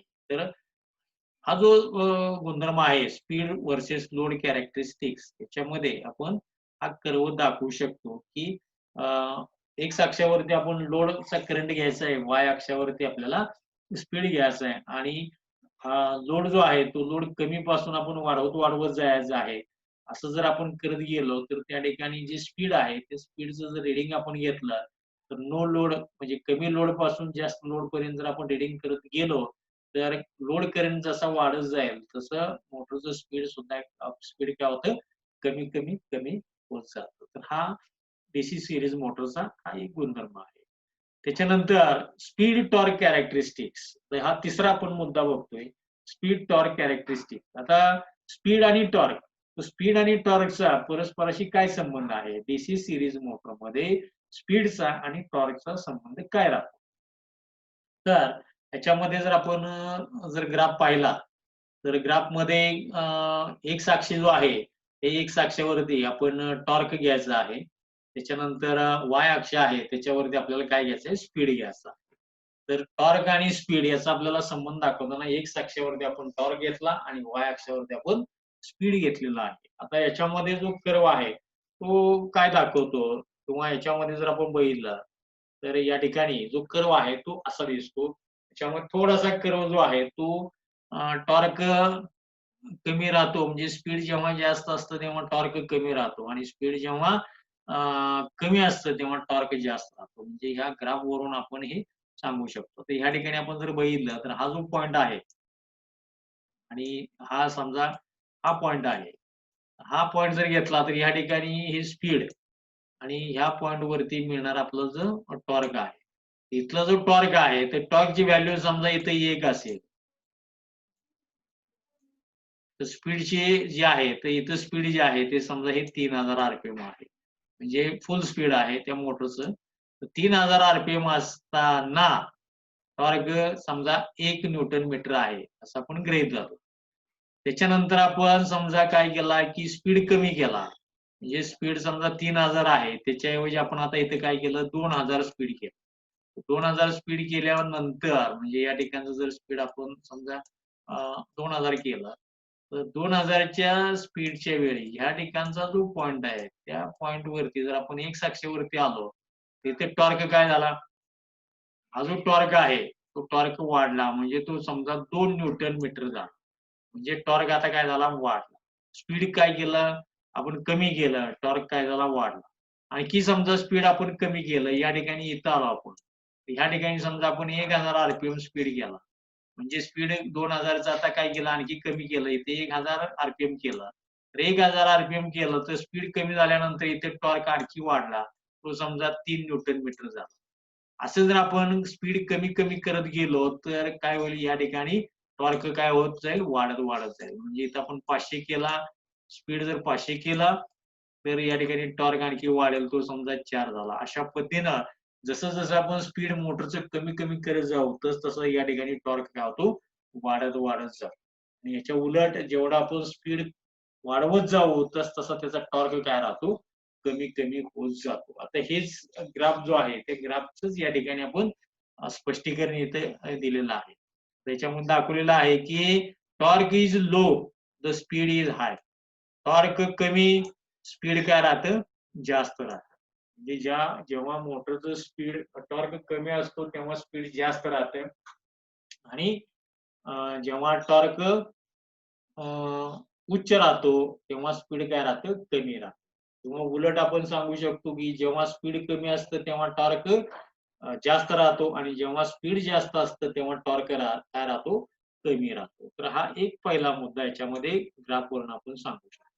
त्याच्यानंतर आता हे का तर this is due to the low field flux. Low field flux म्हणजे काय तर आपल्याला माहित आहे की फील्ड फ्लक्स जे आहे ते लोड करंट नुसार जातं. लोड जर जास्त असेल तर फ्लक्स सुद्धा जास्त राहतं आणि लोड जर कमी झाला तर फ्लक्स सुद्धा काय राहतं कमी राहतं. आणि फ्लक्स आणि स्पीड याचा आपण संबंध बघितलेला आहे की फ्लक्स जेवढं कमी आहे तेवढं मोटरचं स्पीड जास्त असतं आणि फ्लक्स जेवढं जास्त तेवढं मोटरचं स्पीड काय राहतं कमी राहतं. त्या पद्धतीनं या ठिकाणी आपण बघू शकतो की N is inversely proportional to the flux. म्हणजे स्पीड जे आहे ते फ्लक्सच्या व्यस्त प्रमाणात बदलतं आणि त्यामुळं या ठिकाणी फ्लक्स कमी, लोड कमी, फ्लक्स कमी आणि फ्लक्स कमी म्हणून गती जास्त. असं या ठिकाणी आपण सिद्ध करू शकतो. त्याच्यानंतर as the torque increases the motor draws more current and causes the speed to reduce. जेव्हा आपण टॉर्क वाढवत जातो तेव्हा टॉर्क वाढवल्यामुळे काय होतं की मोटर जास्त करंट घेते.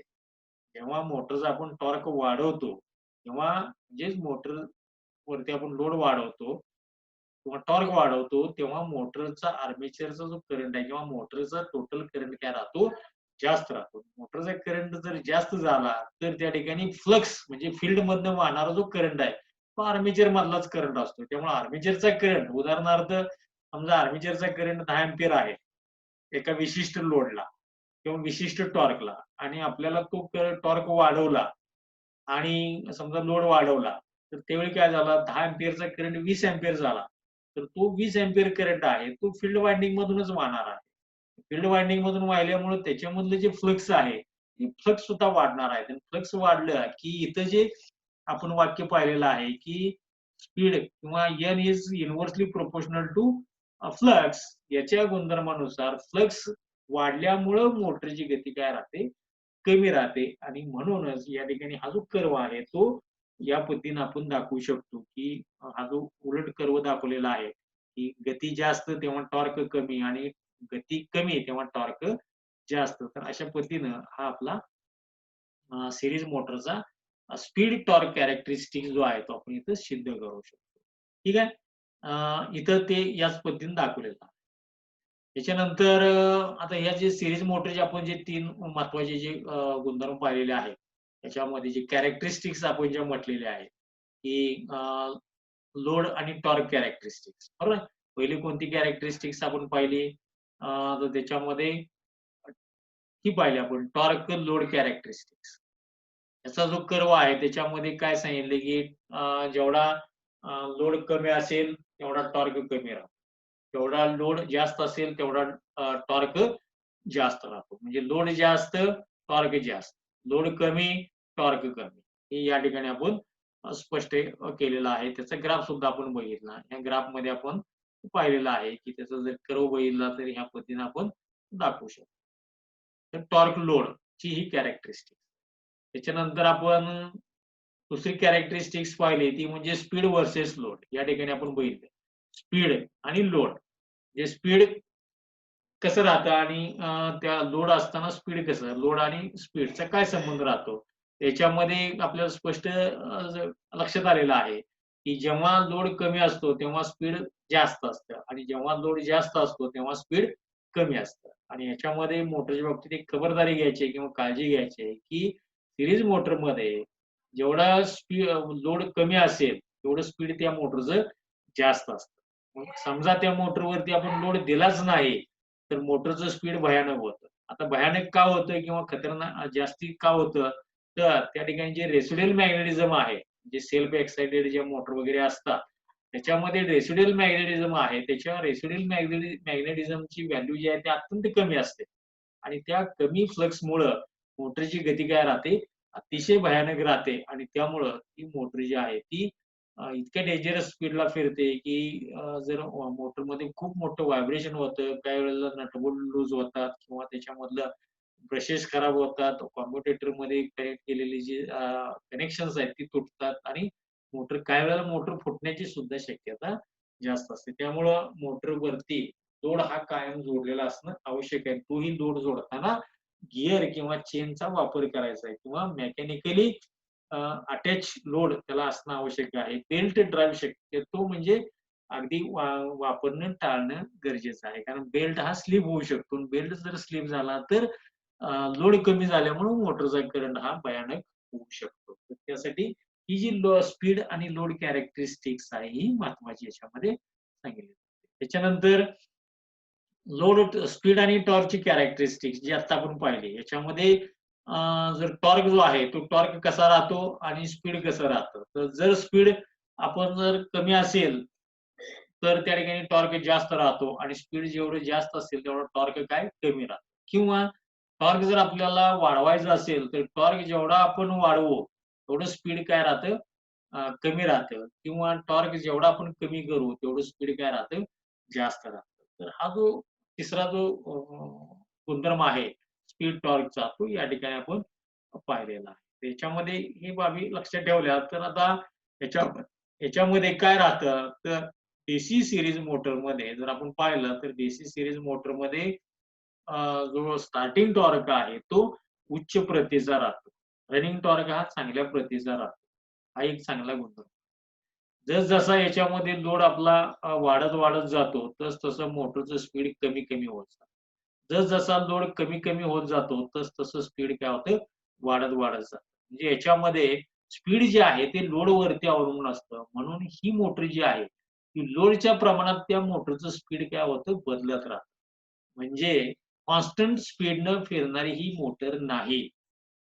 लोड कमी झाला, की मोटरची गती वाढते. लोड जास्ती झाला, की मोटरची गती काय होते, कमी होते. त्यामुळं ही मोटर कॉन्स्टंट स्पीडनं फिरणारी मोटर नाही, असं आपण स्पष्टपणे म्हणू शकतो. त्यामुळं ज्या ठिकाणी कॉन्स्टंट स्पीडची गरज असते, अशा ठिकाणी डीसी सीरीज मोटर वापरता येत नाही. पण डीसी सीरीज मोटरचे जो चांगला एक गुणधर्म आहे, हिचा एकदम लोड घेण्याची क्षमता स्टार्टिंगची ही सर्वात सगळ्या मोटरपेक्षा उच्च आहे, चांगली आहे, उच्च प्रतीची आहे. त्यामुळं या मोटरचा उपयोग जो आहे, तो ट्रॅक्शन लोड, हॉइस्ट, क्रेन्स किंवा ज्याला आपण लोकल ट्रेन जे आहेत, मुंबई किंवा दिल्ली किंवा मद्रास, चेन्नई किंवा आपला जो कलकत्ता वगैरे आहे, अशा ठिकाणी मेट्रो सिटीज आहेत.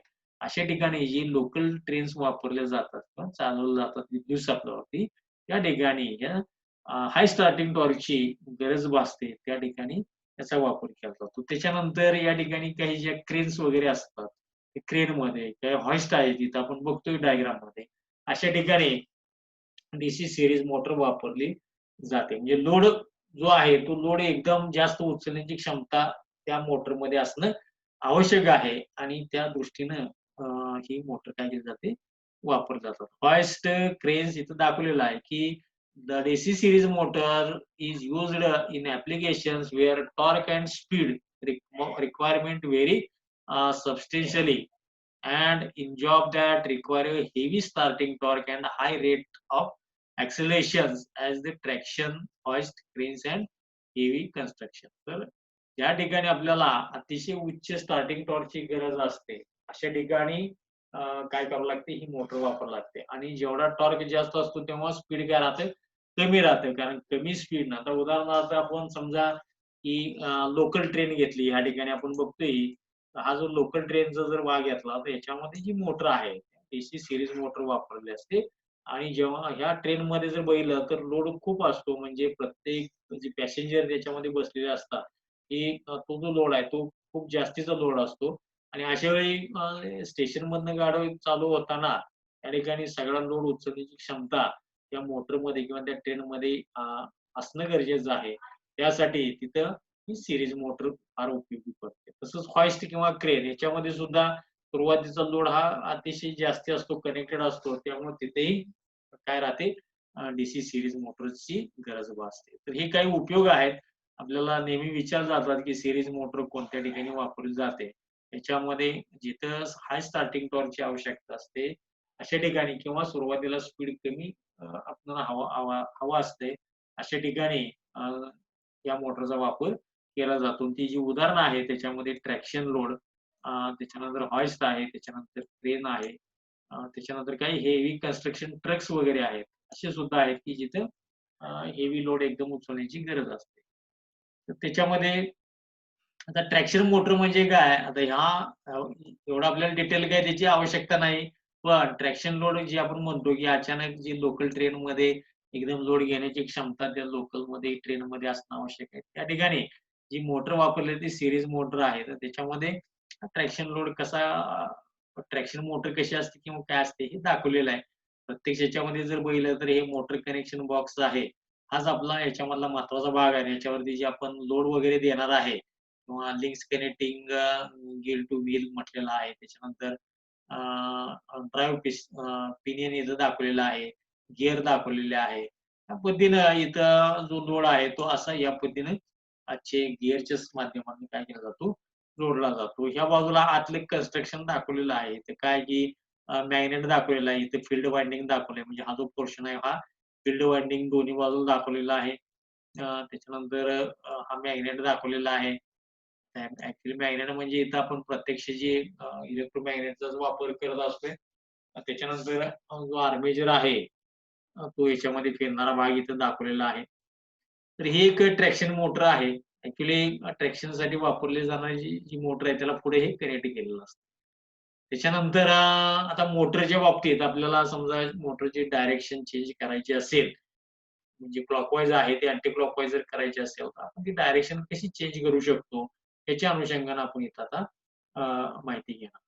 The method of changing the direction of rotation of DC series motor. DC series मोटरची आपल्याला फिरण्याची दिशा बदलायची आहे. ही गरज असतेच. कारण का, की मोटर आपल्याला जेव्हा हॉइस्टमध्ये मोटर क्लॉकवाईज फिरवली तर वेट वरती उचललं जातं. लोड वरती उचलला जातो. किंवा मोटर जर अँटी क्लॉकवाईज केली तर लोड खाली सोडला जातो. म्हणजे त्या ठिकाणी मोटर कायम आपल्याला लोड उचलताना क्लॉकवाईज फिरवावं लागते. लोड खाली सोडताना अँटी क्लॉकवाईज फिरवावं लागते. म्हणजे तिथं मोटर जी आहे क्लॉकवाईज, अँटी क्लॉकवाईज अशी कायमस्वरूपी किंवा वारंवार फिरवावी लागते. मग अशा वेळी काय केलं जातं? म्हणजे मोटरची फिरण्याची डायरेक्शन कशी बदलली जाते? मागच्या व्हिडिओमध्ये आपण थोडीशी माहिती तिची घेतली होती, की डीसी सीरीज डीसी मोटरमध्ये कोणती मोटर असेल तर त्याच्यामध्ये आपण काय करतो, की आर्मेचर वाइंडिंग किंवा फील्ड वाइंडिंगच्या टोकांची किंवा कनेक्शनची काय करतो, अदलाबदल करतो किंवा ती चेंज करतो. आणि ती चेंज केली, की त्या ठिकाणी काय होतं, की करंटची डायरेक्शन बदलते. म्हणजे आर्मेचर मधला करंट किंवा फील्ड वाइंडिंग मधला करंट जर चेंज केला किंवा चेंज म्हणजे त्याची डायरेक्शन जर बदलली, तर मोटरची फिरण्याची डायरेक्शन सुद्धा काय होते, बदलते. म्हणजे आर्मेचर फिरण्याची डायरेक्शन बदलते. त्याचाच वापर ह्या सीरीज मोटरमध्ये फील्डचे डायरेक्शन जे आहे किंवा फिरण्याची दिशा जी आहे ती आपण बदलू शकतो. तर त्याच्यामध्ये जर आपण बघितलं, ह्या ठिकाणी पहिला जर भाग बघितला, तर पहिल्या भागामध्ये एक आपला मूळ कनेक्शन जे आहे, म्हणजे एक मोटर जर बघितली, तर त्याच्यामध्ये हा एवढाच आपण भाग जर बघितला, तर डीसी सीरीज मोटरचं कनेक्शन कसं असतं? तर त्याच्यामध्ये मगाशी सांगितल्याप्रमाणे, की आर्मेचर वाइंडिंगची 2 टर्मिनल असणार आहेत A1 आणि A2. या ठिकाणी आपण बघतोय हे A1 टर्मिनल आहे, इथे A2 टर्मिनल आहे. त्याच्यानंतर सीरीज फील्ड जे आहे किंवा फील्ड वाइंडिंग आहे, त्याची 2 टर्मिनल असणार आहेत. एकाला आपण D1 टर्मिनल म्हणतो, दुसरं आपलं D2 टर्मिनल आहे. म्हणजे इथं जर आपण बघितलं, तर एकूण 4 टर्मिनल दिसतील. D1 D2 आणि A1 A2. D1 D2 हे सिरीज फील्डसाठी आणि A1 A2 हे आर्मेचर वाइंडिंगसाठी टर्मिनल असणार आणि याचं जे कनेक्शन आहे ते आपण सीरीजमध्ये केलेलं आहे. सीरीजमध्ये करताना काय केलं इथं आपण डायग्राममध्ये स्पष्ट बघू शकतो, की D2 आणि A1 एकत्र केलेला आहे. D1 ला पॉझिटिव्ह दिलेले आहे या ठिकाणी आणि D2 ला A2 ला आर्मेचरच्या शेवटच्या टोकाला निगेटिव्ह दिलेली आहे आणि सप्लाय दिल्यानंतर त्या मोटरमधनं जो करंट पास होणार आहे, तो कसा होणार आहे? आपण इथं बघू शकतो. जर दोन्ही करंट समान असतील, तर मोटर एका विशिष्ट डायरेक्शननं फिरेल. पण दोन्ही करंट जर एकमेकांना विरोध करणार असेल, तर मोटरचे डायरेक्शन काय होते? चेंज होते. ती कशी ते आपण ह्या डायग्राममध्ये बघू शकतो. या ठिकाणी बघितलं आपण की इथं जो आपण फ्लेमिंगचा रूल आहे, त्या फ्लेमिंगच्या नियमानुसार आपल्याला माहीत आहे, की ज्या आर्मेचरवरती जी प्रेरणा मिळणार आहे, ती कशी मिळणार आहे किंवा कोणत्या पद्धतीने मिळणार आहे. तर त्याच्यामध्ये आपण पाहिलेलं आहे, की जेव्हा आपण जो कंडक्टर आहे, त्या कंडक्टरमधला करंट जेव्हा आपण चेंज करतो, म्हणजे करंट आत जाणारा करंट आहे, तो जर आपण अ, बाहेर येणारा जर करंट गेला, तर त्या ठिकाणी चुंबकीय रेषा ज्या आहेत, त्या बदलतात. कंडक्टर भोवती निर्माण होणाऱ्या चुंबकीय रेषांची डायरेक्शन बदलते आणि चुंबकीय रेषांची डायरेक्शन बदलली, की त्या ठिकाणी काय होतं, की मोटरची फ्लेमिंगच्या डाव्या हाताच्या नियमानुसार जो प्रेरणा मिळणारी आहे त्या कंडक्टरवरती, ती सुद्धा काय होते अ, बदलते आणि त्यामुळे मोटर उलट फिरते किंवा समजा आपण आर्मेचर कंडक्टरच्या ऐवजी समजा पोलची जर डायरेक्शन बदलली, म्हणजे एन पोल आणि एस पोल आहे. एन पोलच्या जागी समजा एस पोल तयार केला आणि एस पोलच्या जागेवरती एन पोल जर तयार केला, तर चुंबकीय रेषा ज्या वाहणाऱ्या आहेत त्यांची डायरेक्शन बदलते. जी फील्डमधल्या चुंबकीय रेषांची जर डायरेक्शन बदलली, तर डाव्या हाताच्या आपल्या फ्लेमिंगच्या डाव्या हाताच्या नियमानुसार चुंबकीय रेषांची डायरेक्शन बदलली, की साहजिकच त्या ठिकाणी जो कंडक्टरला जी मेकॅनिकल प्रेरणा मिळणार आहे, ती सुद्धा काय होते चेंज होते. आणि हाच गुणधर्म या ठिकाणी उपयोगी पडतो आणि त्यानुसार आपण काय करतो मोटरची फिरण्याची दिशा बदलतो. तर bye अप्लायिंग Fleming's left hand rule, the direction of rotation of the armature in a DC motor could be determined. जे आपण पाठीमागच्या टॉपिकमध्ये बघितलेलंच आहे. त्यानुसार according to the Fleming's left hand rule, either by changing the polarity of field or by changing the direction of current in the armature, the direction of rotation could be changed. हे फ्लेमिंगच्या rule नुसार किंवा फ्लेमिंगच्या डाव्या हाताच्या नियमानुसार आपण जर field pole आहे, त्याची डायरेक्शन जर चेंज केली, तर मोटर उलट फिरू शकते. म्हणजे प्रेरणा जी आहे, टॉर्क जो आहे, तो उलट मिळू शकतो किंवा आर्मेचर मधला जो कंडक्टर करंट आहे, आर्मेचर मधला जो कंडक्टर आहे, त्याच्यामधून वाहणारा जो करंट आहे, त्याची जर डायरेक्शन आपण जर चेंज केली, तरी त्या ठिकाणी कंडक्टरला मिळणारी प्रेरणा जी आहे, ती उलट होऊ शकते आणि ह्याचा वापर या ठिकाणी केलेला आहे. हा व्यवहार if the polarity of supply is changed as both the polarity of field and the direction of current in the armature change, the direction of rotation will remain unchanged. आता हा एक मुद्दा आहे, तो काय सांगितला, की जर आपण फक्त काय केलं, की पॉझिटिव्ह आणि निगेटिव्ह ही जर टोकं बदलली, म्हणजे ह्या ठिकाणी ही पॉझिटिव्ह आहे आणि हे निगेटिव्ह आहे. यावेळी समजा आर्मेचर आहे, तो समजा अँटी क्लॉकवाईज फिरतोय आणि समजा आपल्याला फील्ड म्हणजे डायरेक्शन चेंज करायला सांगितली, तर त्यावेळी जर आपण फक्त काय केलं, की निगेटिव्हची आहे ती पॉझिटिव्ह केली आणि पॉझिटिव्ह आहे ती काय केली निगेटिव्ह केली, तर काय होईल? तर त्यावेळी मोटरची फिरण्याची डायरेक्शन ही अँटी क्लॉकवाईजच राहणार आहे. कारण का? तर या ठिकाणी जो आर्मेचर आहे, त्या आर्मेचर मधला जो करंट आहे आणि फील्ड मधला जो करंट आहे, त्या दोघांची डायरेक्शन इक्वल आहे, सेम आहे. त्यामुळं मोटरची जी डायरेक्शन आहे ती बदलणार नाही. ती अँटी क्लॉकवाईज म्हणजे अँटी क्लॉकवाईजच फिरेल. म्हणून काय करायचं आहे, तर आपल्याला फक्त कोणत्यातरी एकाच वाइंडिंगची टर्मिनल्स काय करायचे, चेंज करायचे. म्हणजे एकाच वाइंडिंग मधला आपल्याला करंट बदलायचा आहे. तो कसा? तर या ठिकाणी आता इथे चेंज केलेला आहे डायग्राममध्ये. तर हे मूळ आपलं कनेक्शन आहे. ह्या मूळ कनेक्शनमध्ये आपण काय केलं, इथं D1 ला पॉझिटिव्ह दिली होती.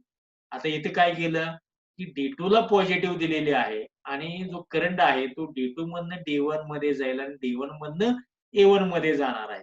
आणि त्यामुळे इथं जी सिच्युएशन तयार झालेली आहे, की याच्यामधलं आपण फक्त सीरीज फील्ड जे आहे, त्याचं करंट आहे तो काय केला रिव्हर्स केला आणि त्यामुळं मोटरची डायरेक्शन म्हणजे आर्मेचरची डायरेक्शन उलट होणार.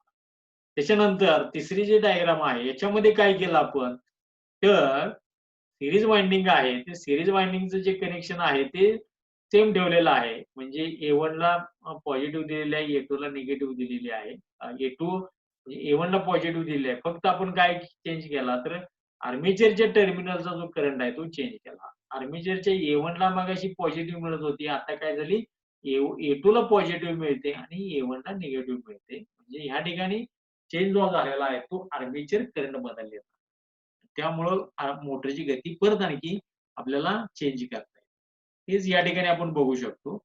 इथं दाखवले आहे की दुसऱ्या डायग्राममध्ये हे जो एरो आहे, त्या एरोच्या माध्यमातून आपण बघू शकतो की सीरीज फील्ड मधला एरो हा जो आहे, तो समजा उजवीकडे जातोय आणि आर्मेचरचा करंट आहे तो खाली येतोय. म्हणजे या ठिकाणी जो करंट आहे तो चेंज झालेला आहे. पहिल्या डायग्राम मधला करंट जो आहे तो इथं आपण बघतोय, की इथं काय आहे, की सीरीज फील्ड मधला करंट हा डावीकडे आहे आणि आर्मेचर मधला करंट हा खालच्या बाजूला जातोय. म्हणजे दोघांची डायरेक्शन सेम आहे. बरोबर?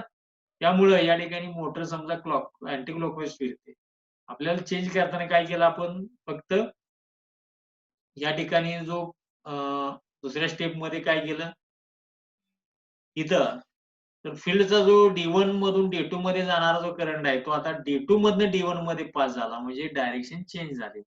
त्यामुळे डायरेक्शन चेंज झाल्यामुळे या ठिकाणी जो आर्मेचर फिरणार आहे, तो मात्र आता क्लॉकवाईज डायरेक्शनने फिरेल. बरोबर? त्याच्यानंतर पुढच्या स्टेपमध्ये काय केलं आपण? तर पुढच्या स्टेपमध्ये जो फील्डचा करंट आहे तो पहिल्यासारखाच ठेवला. म्हणजे D1 मधनं D2 मध्ये फील्डचा करंट जातोय आणि अ, आर्मेचर जो आहे, त्या आर्मेचरची डायरेक्शन मात्र चेंज केली आहे. इथं आपण पहिले ह्या ठिकाणची जी डायरेक्शन आहे ती वरून खाली आहे. इथं सुद्धा डायरेक्शन आर्मेचर मधली वरून खाली आहे आणि इथं मात्र डायरेक्शन जी आहे, ती मात्र खालून वर आहे. म्हणजे इथं आर्मेचरची डायरेक्शन चेंज केली. म्हणजे आर्मेचर मधनं वाहणारा करंट आपण चेंज केला आणि त्यामुळं इथं फिरणारी जी मोटर आता असेल, ती आता अँटी क्लॉकवाईज. अशा पद्धतीनं ह्या तिसऱ्या स्टेपमध्ये आपण मोटर चेंज केली. म्हणजे इथं ॲक्चुअली आपल्याला क्लॉकवाईज किंवा अँटी क्लॉकवाईज करायचे असते. इथं दुसऱ्या सिच्युएशनमध्ये काय झालं मोटर क्लॉकवाईज फिरवली आणि नंतर आपण आर्मेचरची टोकं चेंज केली, मोटर अँटी क्लॉकवाईज फिरवली. समजा आणखी परत आपण काय केलं आर्मेचर तसाच ठेवला आणि फील्ड वायंडिंगची टोकं चेंज केली. तर परत मोटर काय होईल क्लॉकवाईज फिरेल. अशा पद्धतीनं कोणत्यातरी एकाच वायंडिंगची टोकं आपण चेंज करणार आहे आणि टोकं चेंज केल्यानंतर टर्मिनल चेंज केल्यानंतर करंट रिव्हर्स त्याच्यातला होईल आणि त्यामुळे मोटरची फिरण्याची दिशा बदलेल किंवा उलट होईल. हे कुठल्या तत्वावरती आपण बघतोय तर फॅराडेचा जो लेफ्ट हँड रूल आहे, त्याच्यानुसार आपण हे सिद्ध करू शकतो. आता डीसी मोटर जी आहे, त्या डीसी मोटरवरती जो आपल्याला लोड द्यायचा आहे आणि विदाऊट लोडवरती मोटर आपण चालू करायची नाही.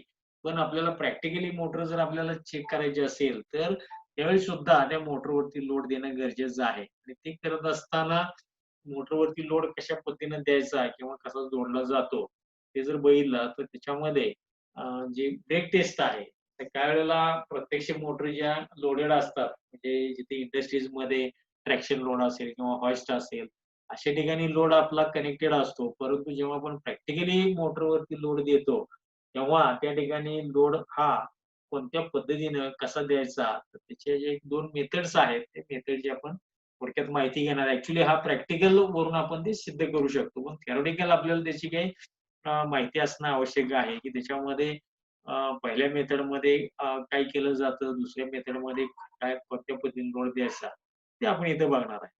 The method of loading a DC series motor. DC series मोटरवरती लोड देण्याची जी पद्धत आहे, ती काय आहे? तर a DC series motor should never be operated without load. हे आपलं पहिलं वाक्य महत्वाचं आहे, की डीसी सीरीज मोटर कोणत्याही परिस्थितीत विथआऊट लोडवरती चालू करू नये किंवा करता कामा नये. To keep the speed of DC series motor within safe limit. म्हणजे आपल्याला माहित आहे, की विथआऊट लोडवरती मोटरचं स्पीड हे भयानक असणार आहे. मग एका ठराविक लोड त्या मोटरवरती कायम असणं आवश्यक आहे. म्हणजे एक स्पीड जी आहे ते डेंजरस असता कामा नये किंवा ते सेफ स्पीड आपल्याला असणं आवश्यक आहे. समजा मोटरचं स्पीड 3000 असेल, त्या मोटरवरती लिहिलेलं स्पीड 3000 आहे. तर 3000 पेक्षा त्या मोटरचं स्पीड जास्ती होणार नाही. अशा पद्धतीने त्या मोटरवरती लोड हा जो आहे तो कनेक्टेड सुरुवातीला पासून तो कनेक्टेड असणं आवश्यक आहे. त्यासाठी we have to maintain a certain load on the shaft आणि तोच लोड आपल्याला त्या शाफ्ट वरती कनेक्ट असणं आवश्यक आहे. This could be done by connecting the DC series motor to a direct coupled load or by mounting a gear coupled load. आणि हे सिद्ध किंवा हे आपल्याला शक्य करण्यासाठी म्हणजे जे कनेक्टेड लोड आहे तो एकतर तो डायरेक्ट कपल करायचा किंवा गिअर वापरायचा किंवा त्या ठिकाणी म्हणजे डायरेक्ट कपलिंग करायचं किंवा गिअर वापरून तो जोडायचा आहे किंवा चेन वगैरे वापरलेली असते. ती चेनच्या माध्यमातून सुद्धा आपण लोड देऊ शकतो. त्यासाठी एक टेस्ट आहे त्याला ब्रेक टेस्ट असं म्हटलं जातं आणि कितीचा लोड त्याच्यावरती जोडणं गरजेचं आहे ते आपण ठरवू शकतो.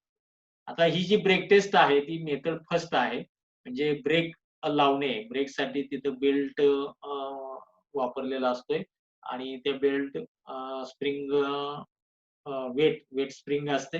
बेल्ट कनेक्ट केलेला असतो. ते आपण डायग्राममध्ये बघणार आहे. तिथं आपल्याला जी ब्रेक टेस्ट आपण घेणार आहे, त्याच्यामध्ये ही जी अशा पद्धतीनं ब्रेक टेस्ट घेताना हा मोटरचा शाफ्ट जो आहे किंवा पुली आहे, त्या पुलीवरती या पद्धतीने असा लोड दिला जातो. एका बाजूला आपलं हे ठराविक वेट आहे.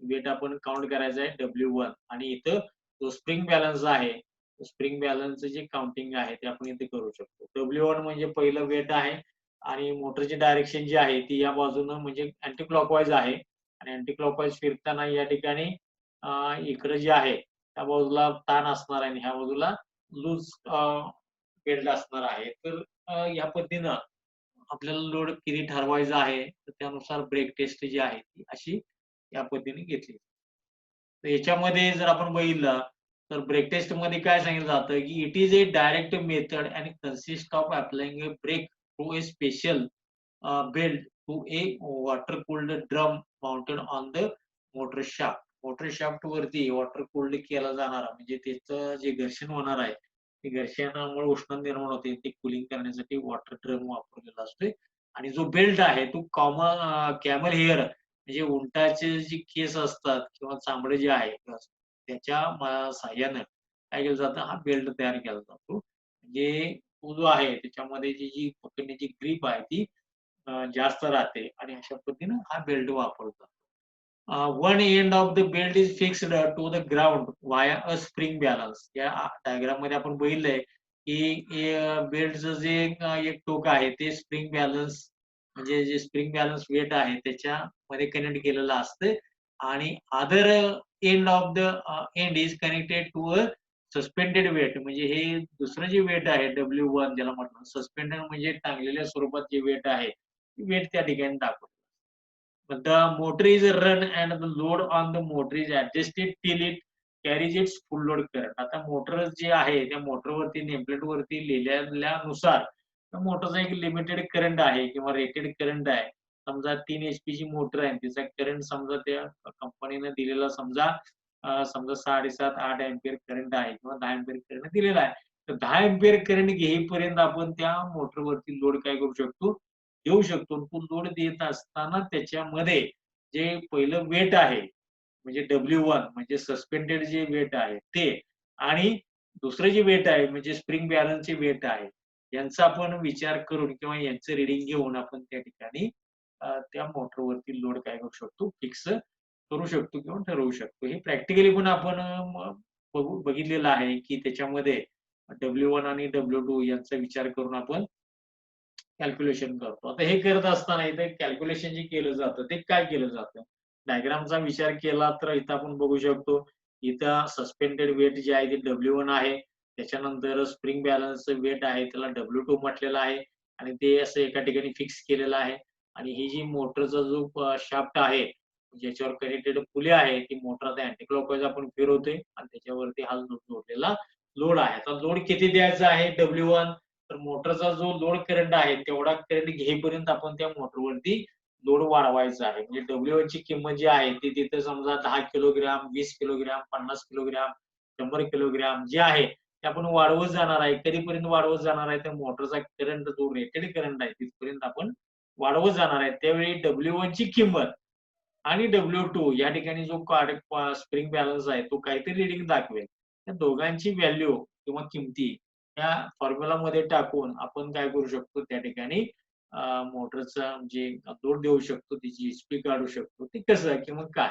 इथं आपण बघतोय इथं, की डाव्या बाजूला त्याचं फॉर्मेशन दिलेलं आहे किंवा त्याचं जे डेरिव्हेशन आहे. तर त्याच्यामध्ये जर आपण बघितलं तर W1 म्हणजे काय? Suspended weight in kilogram. इथं जे आपण वजन देणार आहे ते किलोग्राममध्ये असणार आहे 10, 20, 30, 50 किलोग्राम. W2 म्हणजे काय? Reading on spring balance. या ठिकाणी जो W2 आहे, W2 म्हणजे जो आपलं स्प्रिंग बॅलन्स आहे त्याच्यावरचं जे रीडिंग आपल्याला मिळतंय, जो पॉइंटर किंवा काटा ज्या ठिकाणी थांबलेला आहे, त्यावेळेचं जे रीडिंग आहे ते आपण इथे घेणार आहे. म्हणजे हा पार्ट आहे. The net pull on the belt due to friction at the pulley edge. आता ह्याच्यावरती जे आपण पुलीवरती जो लोड एकंदरीत जो येणार आहे, म्हणजे जी बेल्ट आपण कनेक्ट केलेला आहे, त्याच्यावरती ते कसं काढलं जातं? तर W1 वजा W2 म्हणजे ह्या ठिकाणी नेट पुल ही जी ओढण लागलेली आहे किंवा ताण लागलेला आहे, त्याच्या ठिकाणी मोटरवरती, पुलीवरती जो ताण आलेला आहे किंवा ते ओढण्यासाठी जी ताकद लागलेली आहे, ती किती आहे? ती काढण्यासाठी या ठिकाणी W1 वजा W2 किलोग्राम. म्हणजे ह्याची वजाबाकी करायची आपल्याला. म्हणजे W1 मधनं W2 वजा करायचा आहे किंवा 9.81 म्हणजे इथे किलोग्राममध्ये आलेलं आहे. 9.81 W1 वजा W2 इन न्यूटन. म्हणजे जर आपल्याला न्यूटनमध्ये जर ते काढायचं असेल, आता टॉर्क जेव्हा आपण बघतो, की न्यूटन मीटरमध्ये किंवा किलोग्राम मीटरमध्ये, तसं या ठिकाणी जे वेट आहे, वेट जर आपण किलोग्राममध्ये जर घेत असू, तर त्या ठिकाणी डायरेक्ट किलोग्राममध्ये वेट घ्यायचं आहे. जर ते न्यूटनमध्ये करायचं असेल, तर जे आलेलं जे कॅल्क्युलेशन आपलं आहे, म्हणजे W1 वजा W2 हे जर आपल्याला न्यूटनमध्ये करायचं असेल, तर 9.81 ने काय करतो आपण मल्टिप्लाय करतो, म्हणजे त्याचा गुणाकार करतो. If R radius of the pulley is in metre. आता ह्या ठिकाणी आर म्हणजे आपण बघितले टॉर्क काढताना ही जी रेडियस आहे या पुलीची, पुलीची रेडियस जी आहे ती मीटरमध्ये घ्यायची आहे. ही काय असेल ती.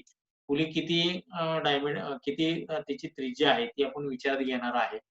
तर ह्या ठिकाणी आपण म्हणतो इफ आर म्हणजे ह्या ठिकाणचा आर जो आहे तो radius of the pulley is in metre, then the shaft torque म्हणजे प्रत्यक्ष ह्या शाफ्टवरती मिळणारा जो टॉर्क आहे तो टी-एस-एच आपण पाठीमागच्या टॉपिकमध्ये माहिती घेतली आहे. TSH developed by motor.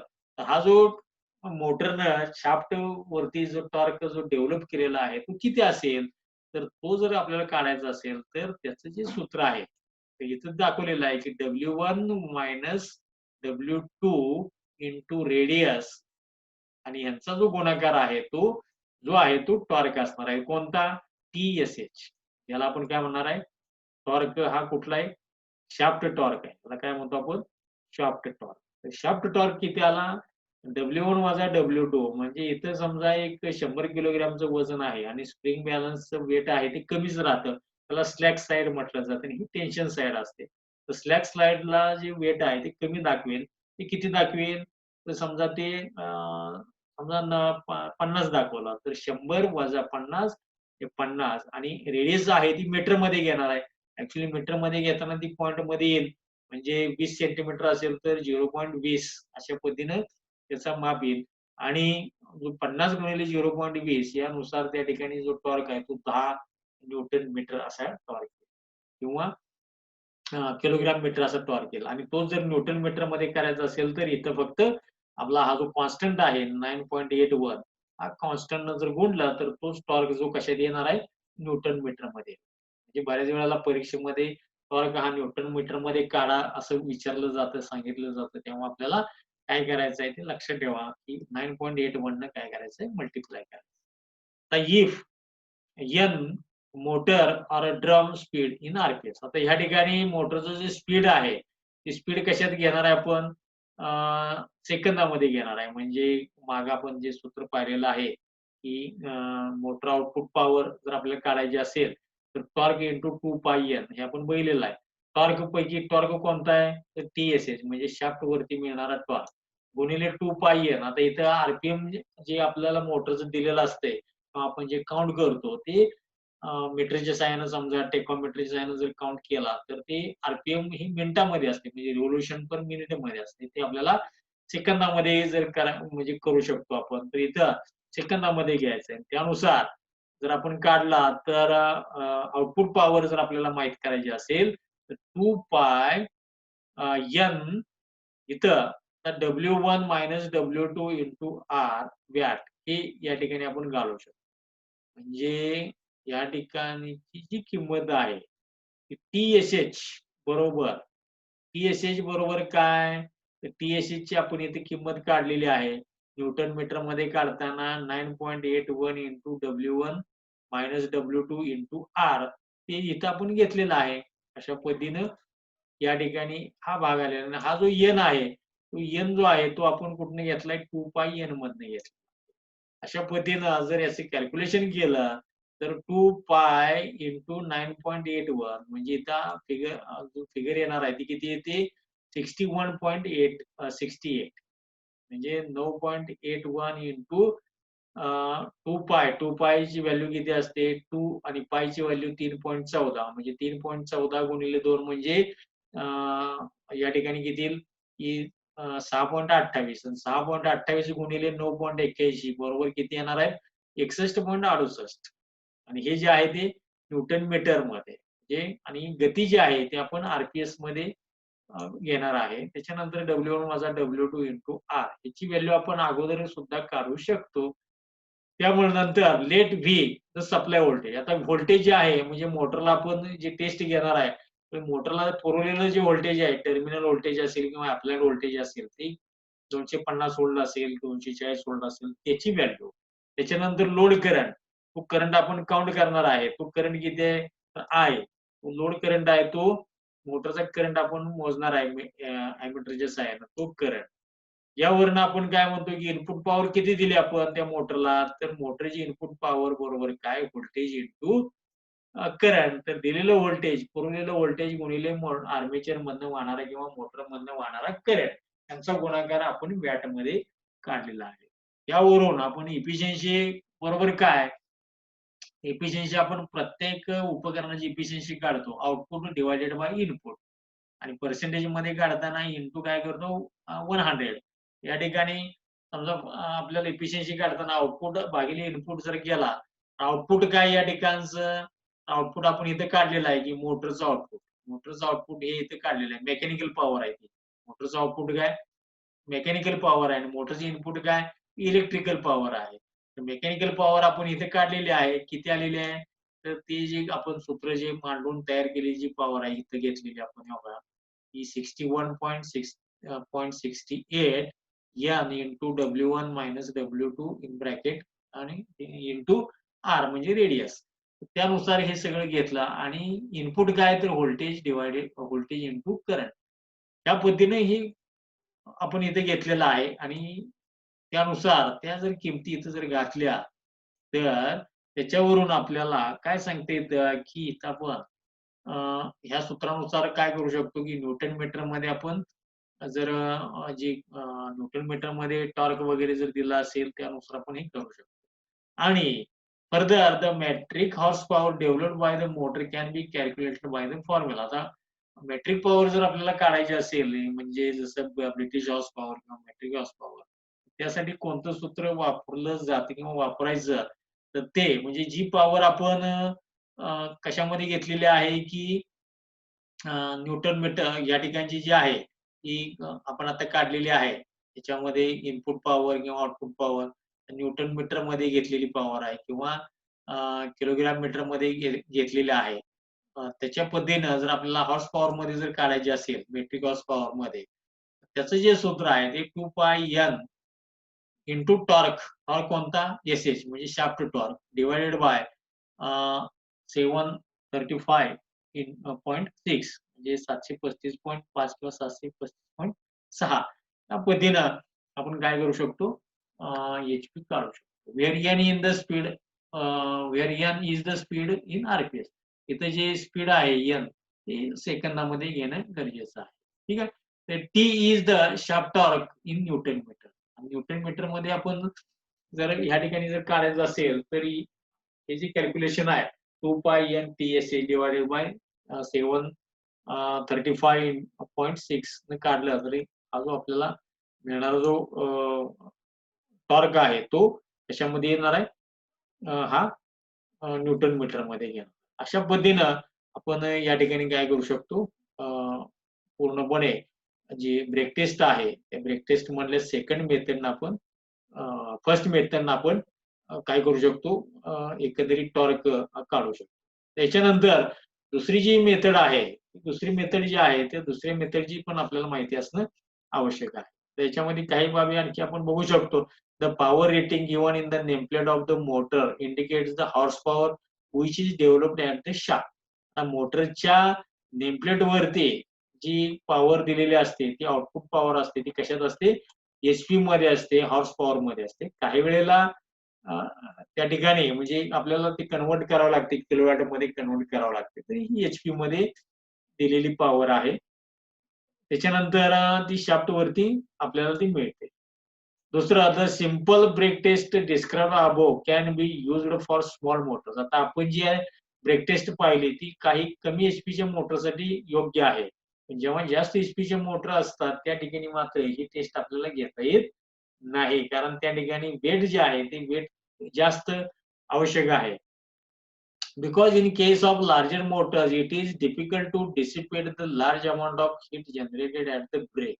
जेव्हा ती ब्रेक टेस्ट वापरतो तेव्हा त्या ठिकाणी जी हीट आहे, जे जेव्हा बेल्ट आपण कनेक्ट केलेला असतोय ते बेल्ट त्या ठिकाणी तयार होणार उष्णता किंवा मोटरवरती आपण जो लोड देतोय, उष्णतेच्या स्वरूपामध्ये काही पॉवर काय होते जनरेट होते आणि ती आपण ती याच्यामध्ये विचारात घेऊ शकत नाही किंवा ती त्यामुळं ही ब्रेक टेस्ट वापरता येत नाही. It is most important to remember that a series motor should never be operated without load. आता हे आपण प्रत्येक वेळी हे वाक्य बघतोयच, विदाउट लोड वरती मोटर चालू करायची नाही. The field is very big at the no load. Field हे नो लोड वरती फार बिग असतं म्हणजे फ्लक्स फार कमी असतात. Operating the motor without a load will allow the motor to reach such high speed that the centrifugal force will cause the windings to tear free. त्याच्यामध्ये काय होतं की पहिले आपण की जेव्हा हाय मोटर असतात त्यामुळे जर स्पीड डेंजरस झालं तर वाइंडिंग पण डॅमेज होऊ शकतं, बेरिंग खराब होऊ शकतात आणि काही जे एंड कव्हर वगैरे असतात ती सुद्धा डॅमेज होऊ शकतात. अशा वेळी आपण जे टेस्ट घेतो त्या टेस्टमध्ये एक सेकंड टेस्ट जी आहे ती आहे जी टेस्ट म्हटलं जातं त्याला प्रॉनी ब्रेक टेस्ट मधलाच प्रॉनी ब्रेक म्हटलं जातं. तर प्रॉनी ब्रेक म्हणजे काय? तर जर डायग्राम जर बघितला तर त्याच्या डायग्रामवरून आपल्याला लक्षात येईल. या ठिकाणी मगाशी आपण काय केलं होतं, की वेट वापरलेलं होतं आणि बेल्ट वापरलेला होता. तर बेल्टच्या ऐवजी इथं काय केलंय, ह्या डायग्राममध्ये दाखवल्याप्रमाणे इथं लाकडी एक मॉड्यूल तयार केलेलं असतं. याच्यामध्ये एक लांब असा लिव्हर असतोय. इथं आपण बघू शकतो हा एक लांब लिव्हर आहे लाकडी पट्टीचा आणि इथं शाफ्ट वरती हा लिव्हर जो आहे तो शाफ्ट वरती काय केला जातो असा लाकडी भागामध्येच काय केला जातो फिट केला जातो. इथे विंग नट आहेत. विंग नट टाईट करून आपण त्या शाफ्ट वरती ही लिव्हर काय करतो टाईट करतो आणि इथे जो स्प्रिंग बॅलन्स आहे तो एका ठिकाणी त्याचा 1 पॉइंट आहे तो आपल्या फिक्सला केलेला आहे आणि इथे जे ताण पडणार आहे कारण हे जेव्हा आपण डायरेक्शननं फिरवणार आहे या ठिकाणी समजा या डायरेक्शनने फिरवलं तर ही जी लिव्हर पट्टी जी आहे ती खाली दाबली जाणार आहे. खाली दाबल्यानंतर या ठिकाणी जेव्हा खाली येईल तेव्हा इथं काहीतरी वेट दाखवेल आणि त्यावरून आपण काय करू शकतो याचा टॉर्क वगैरे काढू शकतो. आता ह्या मेथडमध्ये काय सांगितलेलं आहे की the torque developed by a motor may be measured alternatively by a device called a Prony brake. तर दाखवलेला जो ब्रेक सिस्टीम आहे ठीक आहे प्रॉनिक ब्रेक म्हटलं जातं. There are various Prony brake design available. आता प्रॉनिक ब्रेक लावण्याचे वेगवेगळे डिझाईन्स उपलब्ध आहेत. पैकी जे डायग्राम मध्ये दाखवलेले आहे ते कोणते आहे? In figure the brake drum is encased in split wooden blocks. त्याच्यामध्ये 2 वुडन ब्लॉक्स आहेत. म्हणजे शाफ्टच्या खाली आणि वरती जो लावलेला वुडन ब्लॉक आहे आणि त्याला एक खूप लाकडाचीच अशी मोठी पट्टी कनेक्ट केलेली आहे.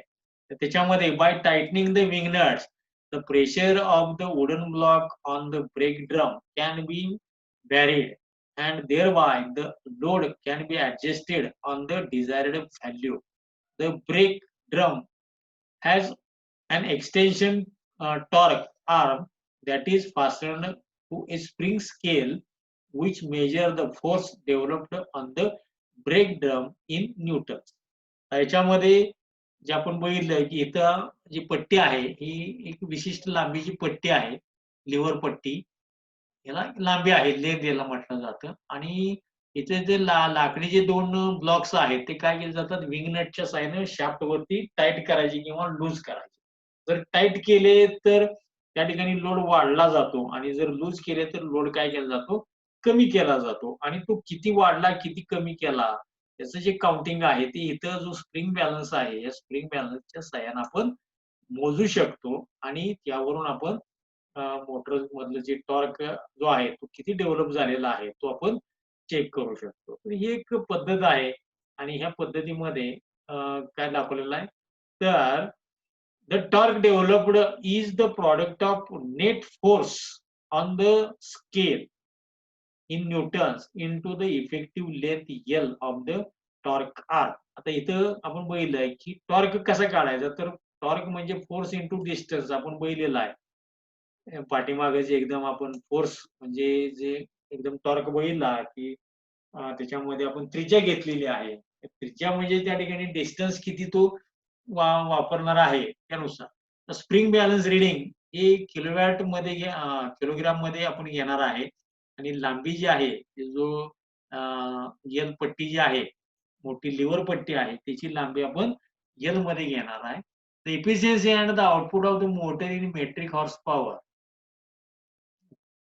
मेट्रिक हॉर्स पॉवर मध्ये जर बघितलं तर याच्यामध्ये could be calculated as explain in the develop. आता याच्यामध्ये जर आपण बघितलं की हा डायग्राम जर बघितला त्याच्यामध्ये काय दाखवलंय तर वुडन ब्लॉक्स, हे 2 वुडन ब्लॉक्स आहेत.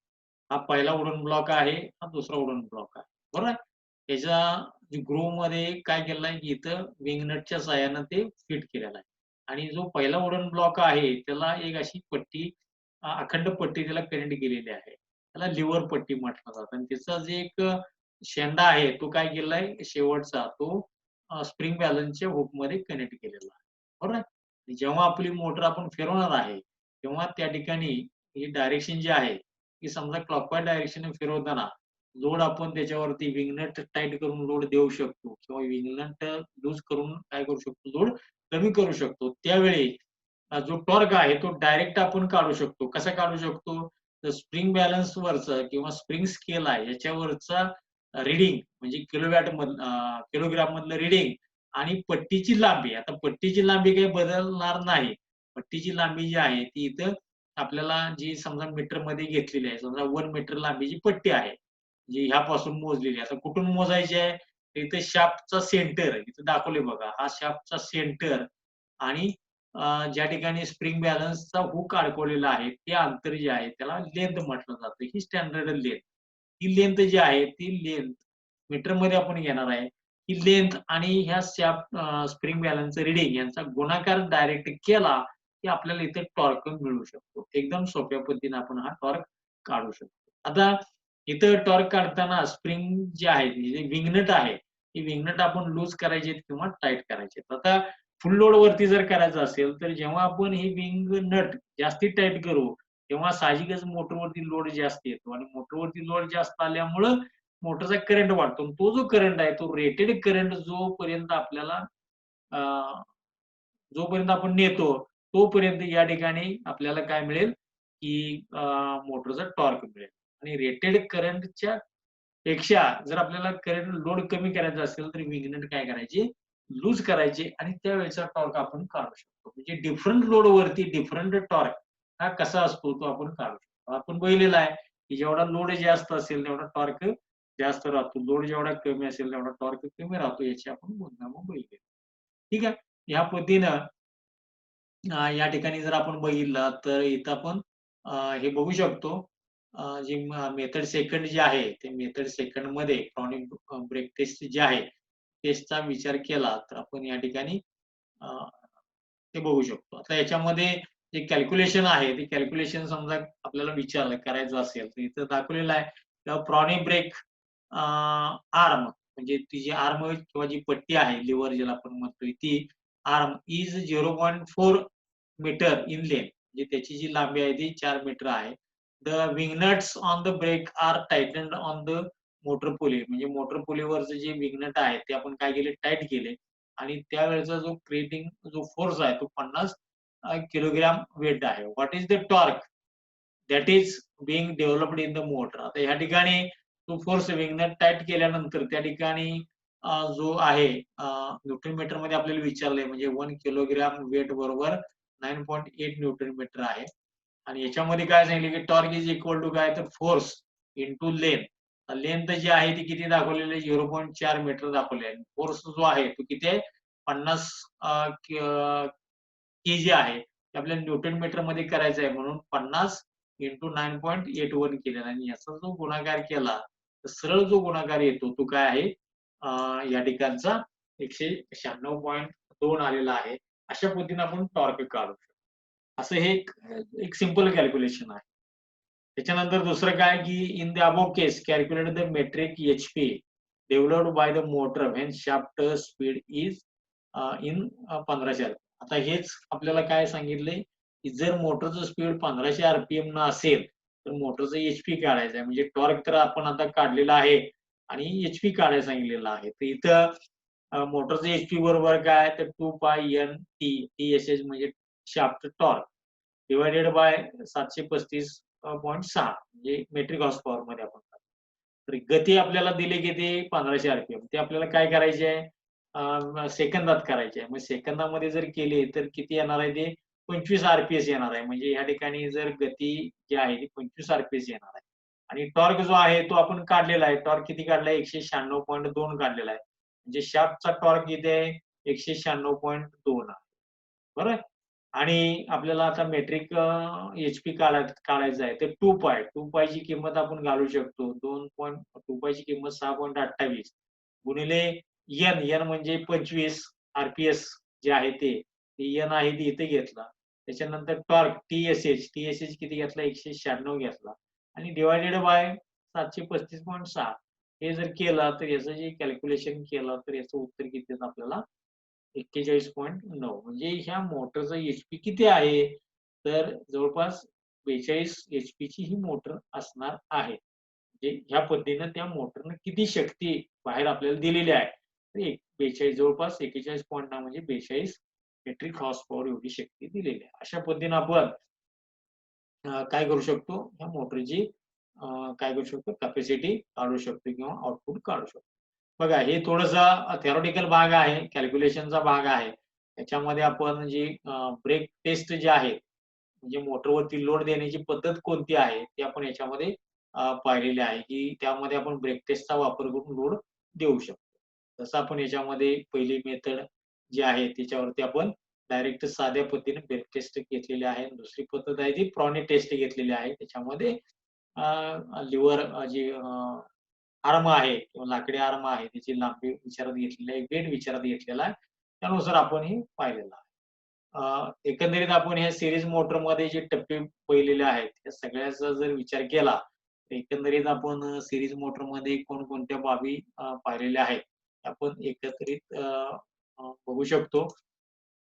तर याच्यामध्ये आपण पाहिलं, तर पहिल्यापासून आपण काही गोष्टी पाहिलेल्या आहेत, की सीरीज मोटरमध्ये मोटरची एक सर्वसाधारण रचना, त्यामध्ये कनेक्शन, सीरीज कनेक्शन असणार आहे आर्मेचर आणि फील्ड वाइंडिंगचे कनेक्शन.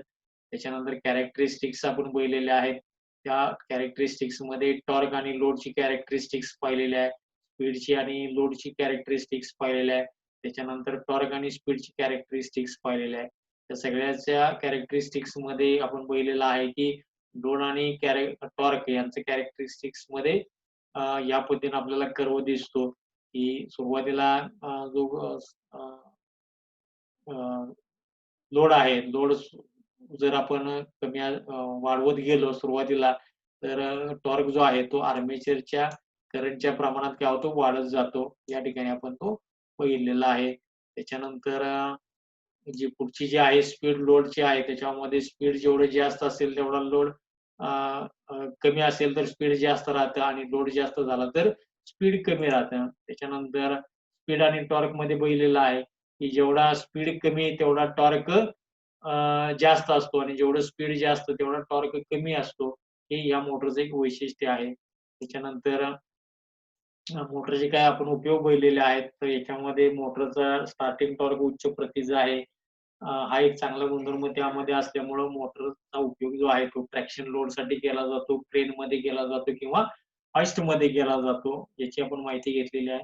ट्रॅक्शन लोडमध्ये थोडक्यात मोटर जे आहे त्याच्यावरती हा गिअरचा वापर करून डायरेक्ट कपलिंग करून मोटर काय करतो आपण कनेक्ट करतो. मोटरची डायरेक्शन फिरण्याची डायरेक्शन बदलायची असेल तर आर्मेचर वाइंडिंग किंवा फील्ड वाइंडिंगच्या पैकी कोणत्याही एका वाइंडिंगच्या टोकांची आपण काय करतो टर्मिनल चेंज करतो. म्हणजे एका वाइंडिंग मधनं वाहणारा करंट काय करतो आपण उलट करतो आणि त्यामुळे मोटर काय होते फ्रेमिंगच्या लेफ्ट हँड प्रमाणात ती उलट डायरेक्शनने फिरते.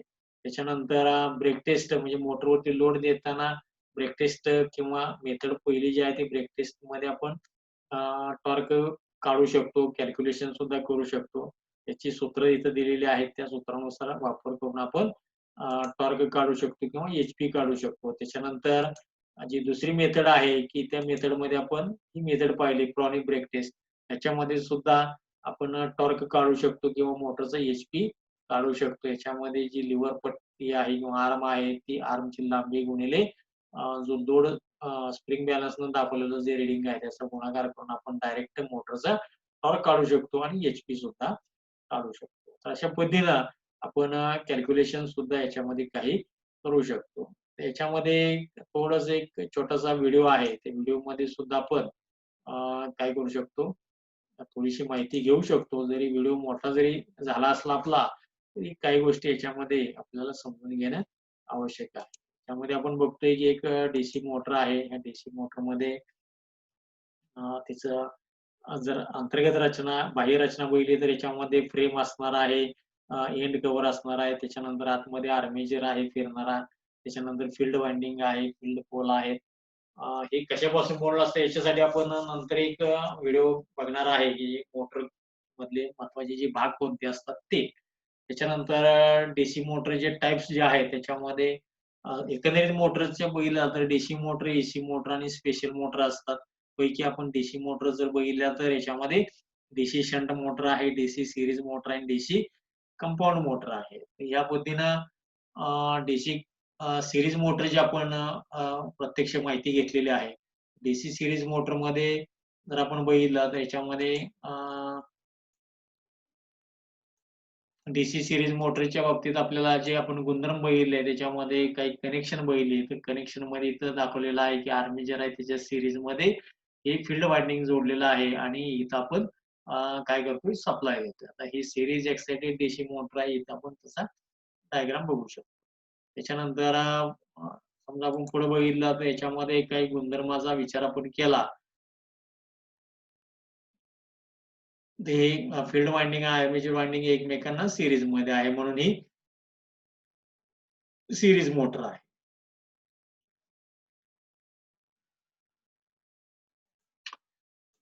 त्याच्यानंतर ह्याच्यामधली जी काही वैशिष्ट्ये आहेत, आता इथं आपण थोडंसं बघू शकतो, की याच्यामध्ये जे आपण सूत्र बघितलं, की फील्ड करंट आणि आर्मेचर करंट हा सेमच असतो. कारण का दोन्ही सीरीजमध्ये असतात. गतीच्या बाबतीत आपण बघितलंय, की N is directly proportional to EB. EB म्हणजे काय बॅक ईएमएफ आणि inversely proportional to flux. Flux म्हणजे काय? तर त्या फील्ड वाइंडिंग मधलं फ्लक्स. आता ईबी म्हणजे काय तर बॅक ईएमएफ आपण पहिल्यांदाच बघितलेला आहे, की मोटर जेव्हा फिरते, तेव्हा तिच्यामध्ये सुरुवातीला बॅक ईएमएफ 0 असतो. नंतर तो वाढत, वाढत, वाढत जातो. बरोबर? गती वाढली की बॅक ईएमएफ वाढतो. तर इथं स्पीडवरती तो अवलंबून आहे. जर स्पीड आणि बॅक ईएमएफचा काय संबंध आहे? तर समप्रमाण आहे. म्हणजे स्पीड वाढली की बॅक ईएमएफ वाढतो. स्पीड कमी झाली की बॅक ईएमएफ कमी होतो. आणि स्पीडचा आणि फ्लक्सचा काय संबंध आहे? तर फ्लक्स कमी झाले तर स्पीड वाढतं आणि फ्लक्स जर वाढले तर स्पीड कमी होतं. हे या ठिकाणी त्याचे एक गुणधर्म आहे. त्याच्यानंतर टॉर्कच्या बाबतीत काय सांगितलं जातं, तर टॉर्क हा कशाच्या प्रमाणात आहे, आपण बघितलेला आहे, की torque is directly proportional to flux and armature current. आर्मेचरचा करंट आणि फ्लक्स जे आहे त्याच्या समप्रमाणात टॉर्क वाढतो. जेवढा आर्मेचर करंट जास्त तेवढा टॉर्क जास्त किंवा जेवढा फ्लक्स जेवढे आपण वाढवू, फील्ड फ्लक्स तेवढा टॉर्क जास्त मिळतो किंवा आर्मेचर करंट कमी केला, फ्लक्स कमी केले तर टॉर्क काय होतो, कमी राहतो. आता T is directly proportional to I square. I a square म्हणजे आर्मेचरच्या करंटच्या वर्गाच्या प्रमाणात असतं. पण कधी? तर त्याला लिमिट आहे, की जोपर्यंत पोल सॅच्युरेट होत नाही तोपर्यंत टॉर्क जो आहे तो करंटच्या वर्गाच्या प्रमाणात असतो. आणि एकदा पोल सॅच्युरेट झाले, की मग करंट फक्त आर्मेचरच्या करंटच्या प्रमाणात राहतो. तर हे या ठिकाणी आपण बघू शकतो. हे आपण थेरॉटिकली कॅल्क्युलेटेड म्हणजे कॅल्क्युलेशन सुद्धा करून बघू शकतो, करू शकतो आणि याच्यावर कॅल्क्युलेशन सुद्धा विचारली जातात. त्याच्यानंतर मोटर जेव्हा फिरते, फिरायला लागल्यानंतर याच्यामध्ये जे टॉर्क आहे तो स्टार्टिंग टॉर्क याचा उच्च प्रतीचा राहतो आणि रनिंग टॉर्क जो आहे तो अ, मग आय स्क्वेअर च्या प्रमाणात राहतो म्हणजेच आर्मेचर करंटच्या प्रमाणात राहतो. लोड जसा आपण वाढवत जाऊ तसा टॉर्क वाढत जातो. त्याच्या कॅरेक्टरिस्टिक्स आपण बघितलेल्या आहेत. टॉर्क आणि स्पीडची कॅरेक्टरिस्टिक्स कशी असते? तर स्पीड जेवढा जास्त असेल तेवढा टॉर्क कमी राहतो. बरोबर?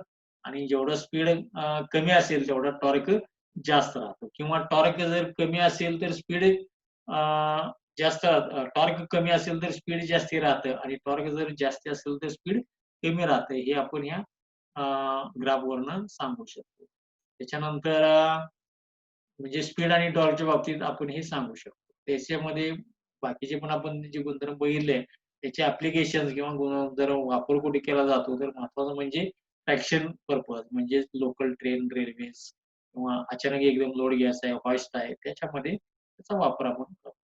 हा जो गुणधर्म आहे स्पीड आणि टॉर्कचा, तो त्या ठिकाणी योग्य असल्यामुळं त्या ठिकाणी आपल्याला ती मोटर काय करता येते अशा ठराविक ठिकाणी वापरता येते. रोलिंग मिल वगैरे आहे, तिथं लोड जास्त असतो. अ, किंवा माइन होइस्ट आहे किंवा कंटिन्युअस कन्व्हेयर आहे. कन्व्हेयरमध्ये सुद्धा ही क्रेन वापरली जाते. आपण आता जे पॉवर ट्रान्समिशन, डिस्ट्रिब्युशन मध्ये बघितलंय जनरेशन, कोल मायनिंग वगैरे असतात. अशा ठिकाणी कोळसा जो आहे तो मोठ्या प्रमाणात पल्व्हराइज करताना किंवा मग त्या बॉयलरकडे नेताना तिथे कन्व्हेयर वापरले जातात. तर त्या ठिकाणी लोड खूप असतो आणि असा लोड उचलण्याची क्षमता ही डीसी सीरीज मोटरमध्ये असते. या पद्धतीनं आपण पाहिलेला आहे. त्याच्यानंतर म्हणजे स्पीड टॉर्कचा विचार करता या ठिकाणी अशी वेगवेगळ्या प्रकारे आपण मोटर काय करतो, वेगवेगळ्या ठिकाणी वापरतो. ते जे आपण या ठिकाणी बघू शकतो आणि अशा पद्धतीनं म्हणजे मोटर ही जी आहे, ही सीरीज मोटर आहे. ही सीरीज मोटर काही विशिष्ट कामासाठी, विशिष्ट कारणासाठी इंडस्ट्रीजमध्ये वापरली जाते आणि परीक्षेच्या दृष्टीनं आपल्याला याच्यामधले काही गुणधर्म विचारले जातात आणि काही वैशिष्ट्ये जी आहेत, वैशिष्ट्ये सुद्धा विचारली जातात. त्या दृष्टीनं आपल्याला अ, ही माहिती उपयुक्त ठरू शकते आणि यामध्ये आपण पूर्णतः डीसी सीरीज मोटरची माहिती घेतलेली आहे. ठीक आहे. यामध्ये जास्तीत जास्त समजावण्याचा प्रयत्न केलेला आहे आणि काही अ, माहिती जी आहे ती जास्तीत जास्त तुम्हाला देण्याचा प्रयत्न केलेला आहे.